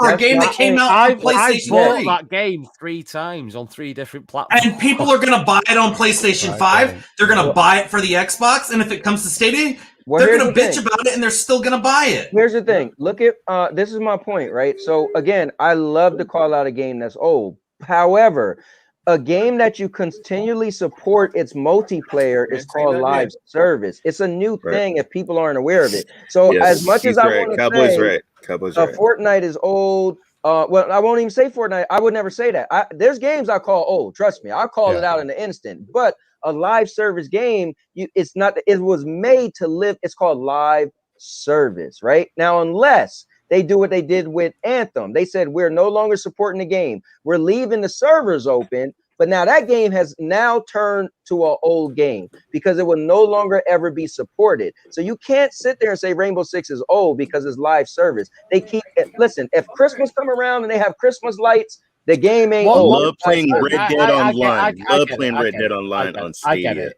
Yes. Red Dead Redemption, the first one. How many people would, if they brought that on there to Stadia, how many people would play that? I mean, I played Red Dead Redemption, the first one, on PlayStation now, and they have a massive amount of people that still play that game online. Yeah, but that's not the game is old. Additive is such bullshit. It doesn't mean anything anymore. It doesn't. It doesn't. There's people like me that I'm not interested in old games. It doesn't. Like, you should save this for another show.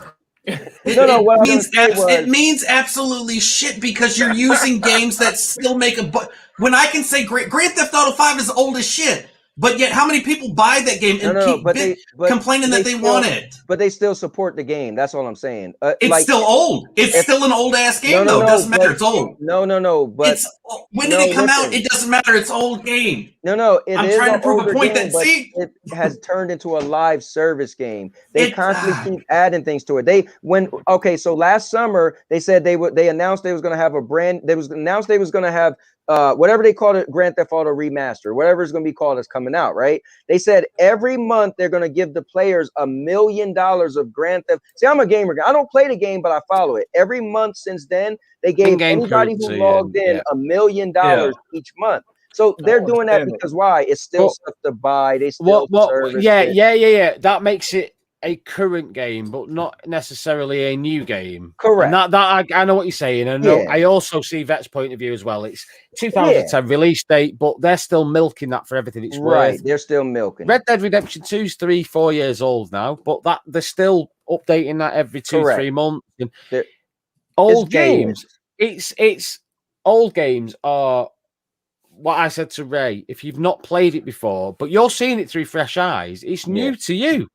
Who am I to take that away from you? That's true. I saw the error of what I said. But just on the point of Rainbow Six, right? Rainbow Six Extraction is a new game for all intensive purposes. It's being showcased at Ubisoft Forward in the next few days. Yeah, on the 12th. So that's what when I say, you know, Rainbow Six it's a big anticipated moment in gaming. So that's what sort of sets it apart. Not only that, when I make reference to Rainbow Six. Rainbow Six is a great game anyway. Online. I don't know how at it, so I won't be playing. I don't know how huge online.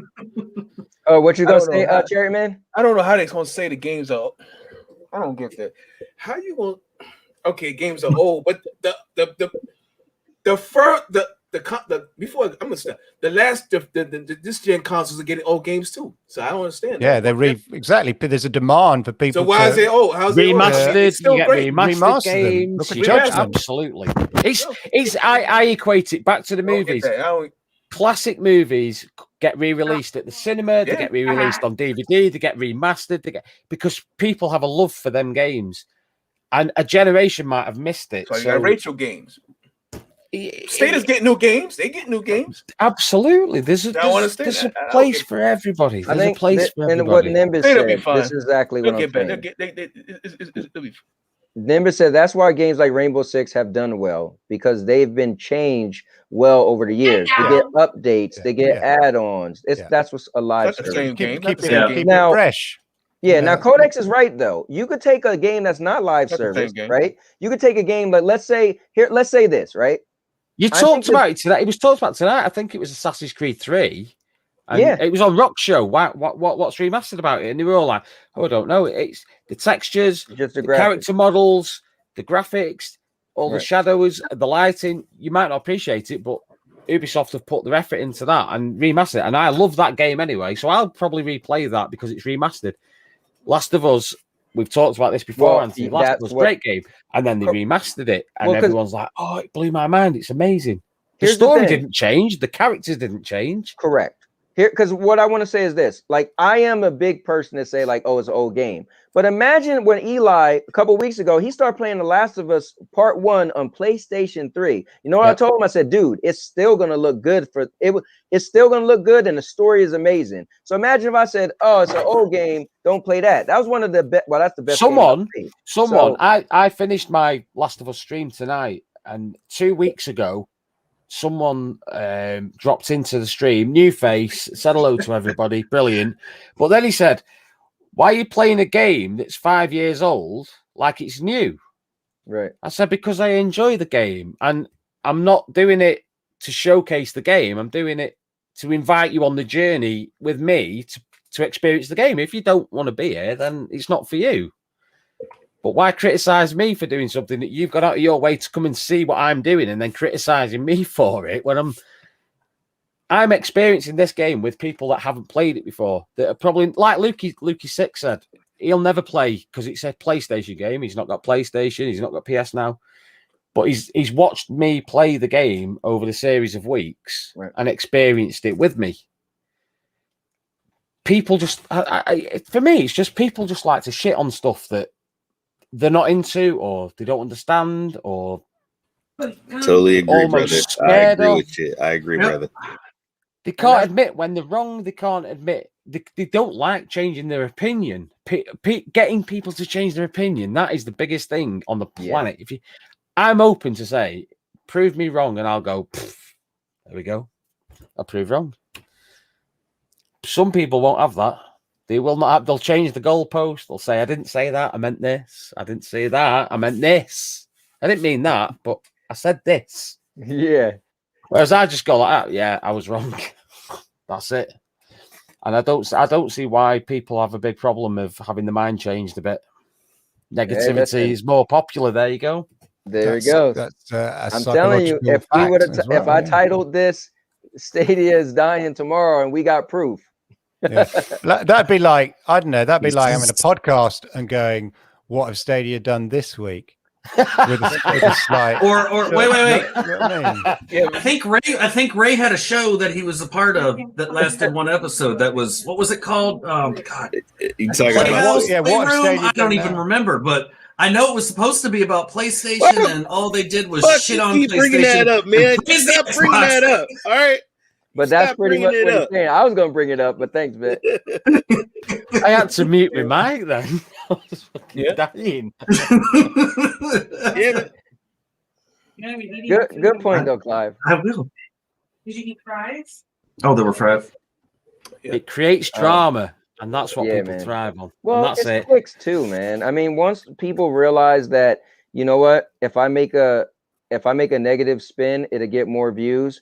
Think about it. People want money, man. It's called capitalism. Once you realize it, it's hard to go back. And once people realize, you know, they could do a certain thing, and I mean, listen, I grew up watching Jerry Springer, man, and I was so that trap. I was so mesmerized with how people was talking about Jerry Springer all the time, and like it's complete garbage. But now I'm watching it because I heard you talk about it, and it's just that's how people are, man. If they could create a buzz. You know, I mean, you know, it's called trash TV. It's trash TV. Car crash. Stadia news with balls. Yeah. That's what we like.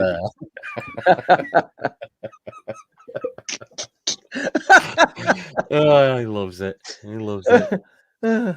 Oh God, my brother. Oh man, listen, everything on that show is legit. Okay. Oh, 100%. Even the balls. That's right. I doubt the balls. Well, your mom would know. Yeah, whatever. Oh, I thought you could go a whole show without that. I honestly thought went a whole show. Never. Hold up, you did it last time on Brandon's show. No, I didn't. Yes, you did. No, I didn't. Anyway, guys, whenever I see you two in the same room, I bet with myself, say, who's going to bring it up first? Oh, is it going to be Anthony today? It's got to be Anthony. He's not said it for a while. Yo, Momma! And I'm like, yeah, he said it. He went there. That's it. Oh, man. It's Clive's fault. Clive riled me up, man. Look, this man Clive's sat there doing nothing. Look, this poor man. If I didn't know any better, that could be Lord Kensal sat there, but it's not. I know it's Clive. Love Lord Kensal. Yeah, man. Oh, there he is. Hold up. Yep. Marvelous. Oh man. Well, you guys got anything else you want to say about this thing, man? I think we beat it up, and I think it's a great talk. And I've loved this. Yeah. I've loved it. I've sobered up since sitting here and talking to you boys. You sure it's been great. Thank you, chat. You guys sure about that, Dave? I think so. Anyway, what time? It's 2:30 in the morning, Clark. I've got work in the morning. Dude, I got KFC. Come on now.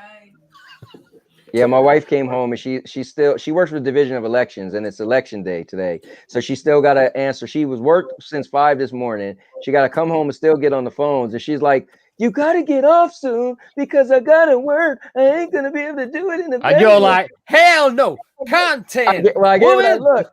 I gave her that look like, man, she's like, all right, I'm just going to go in the kitchen and in the living room. I was like, yeah. I was going to say, but. How does she lose out on that? I think Vet's got a catfish. He was just looking there. He's like, I sure got a catfish, Bob. Look, he's got the earbuds. He's got the earbuds. Not now, my. Go get the net, Billy Bob. Yep. There we go. Now I can hear. Jesus. Did you see earlier? Somebody said, "Who let what is those guys called again? That dressed up like that." Somebody said it earlier in the chat when Vet came on. That Duck Dynasty. Yeah, they said, Oh yeah, Dynasty on here. Yeah, I know. I saw that. That was Ryzak. Yeah, Ryzak, man. Who's a bigger troll, Ryzak or Eli? Eli's got quiet with his exams. Eli's trolling right now on another channel. I've been watching him. Poor guy. Yeah, Eli, man. Anyway, guys, why don't we cut it here? But unless you guys got anything else you want to say about the subject. Anybody else got anything else? Nope. Or what about we do this? Let one person, everybody just give their last statement. You have one last statement you want to say? Nice. No. On the subject. Yeah. I listen. Stadia, amazing platform. It's going nowhere for me.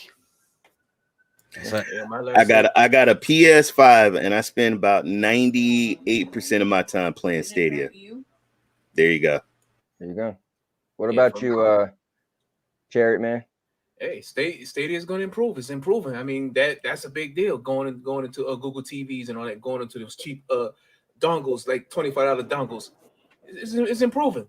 It's getting better. It's got a lot of games coming. So that's what I got. What about you, Lord Kenzel of Stadia? Onwards and upwards. Onwards and upwards. All right, Vet. It's only going up. It's inevitable. Yep. Yeah. I'm just gonna simply say this, man, and I'm just gonna repeat it. Listen, Stadia is next gen.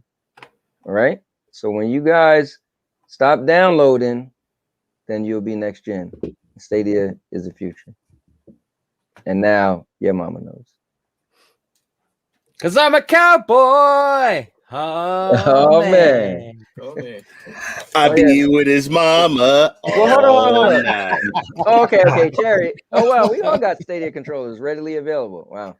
But you know what? This is the only one that matters.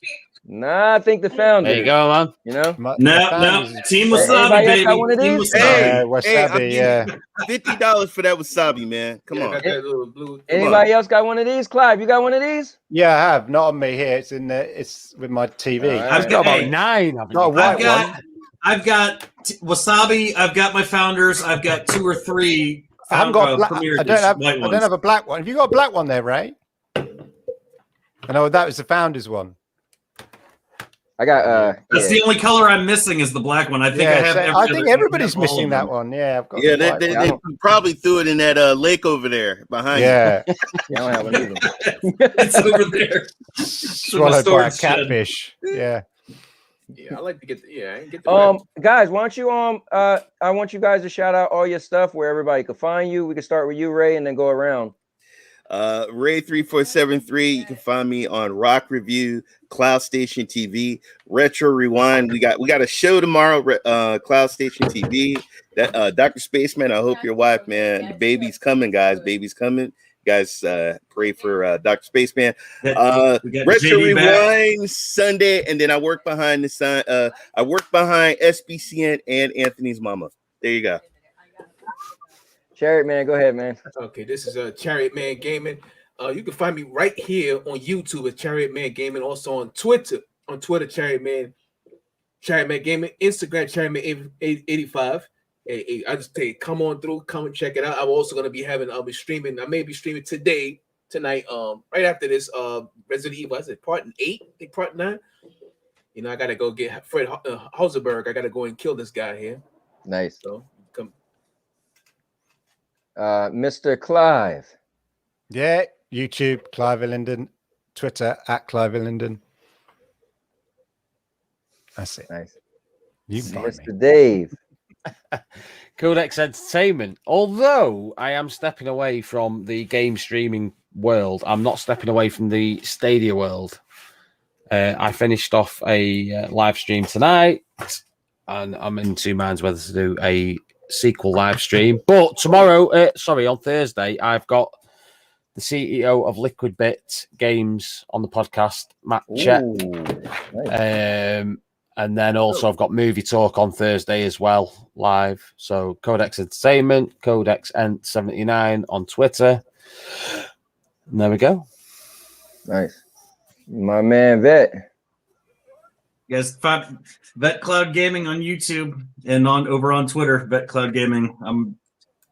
You guys can find me once a day, every day, except for the weekends, and even then, probably on the weekends, I'm still streaming. And then I'm in everybody's chats, harassing people. The usual Cloud Station TV. You can find me on Wednesdays, Rocks Reveal on Tuesdays, and other than that, I'm in and out. If you guys want to hit me up, just there's nowhere to find me. Nice. Guys, you could catch me here. Make sure you check out the Sandy and Anthony show on Thursday nights at 9. That's the show I do with my wife. And make sure you check out. Actually, my daughter will be streaming at 10. So now, like 25 minutes from now, I guess. It got pushed all the way back. But you could check her out on Tuesday nights at 7 p.m. Eastern. You can check my wife out on the same channel streaming at 8 o'clock p.m. Eastern. You could check me out on the same channel at 6 p.m. Eastern. These are all on Tuesdays. We all do SBCN streams. You could catch me out. You can catch me on Saturdays doing the Stadia News with Balls at probably, I guess it's going to be 11 a.m. Eastern. You can catch me on the Big Mike and Little Ant show every other Sunday at 11:30 Eastern on Sundays, and whatever other times you can catch me. So that's it, guys. This has been super epic. And I just hope all the haters and the doubters just know Stadia is on the uprise. Yep. That's it. Stadia with balls, y'all. Yep. Stadia News with Peace. All right, guys. Take care. And cheers, guys. Yeah, see you later. Peace. Later.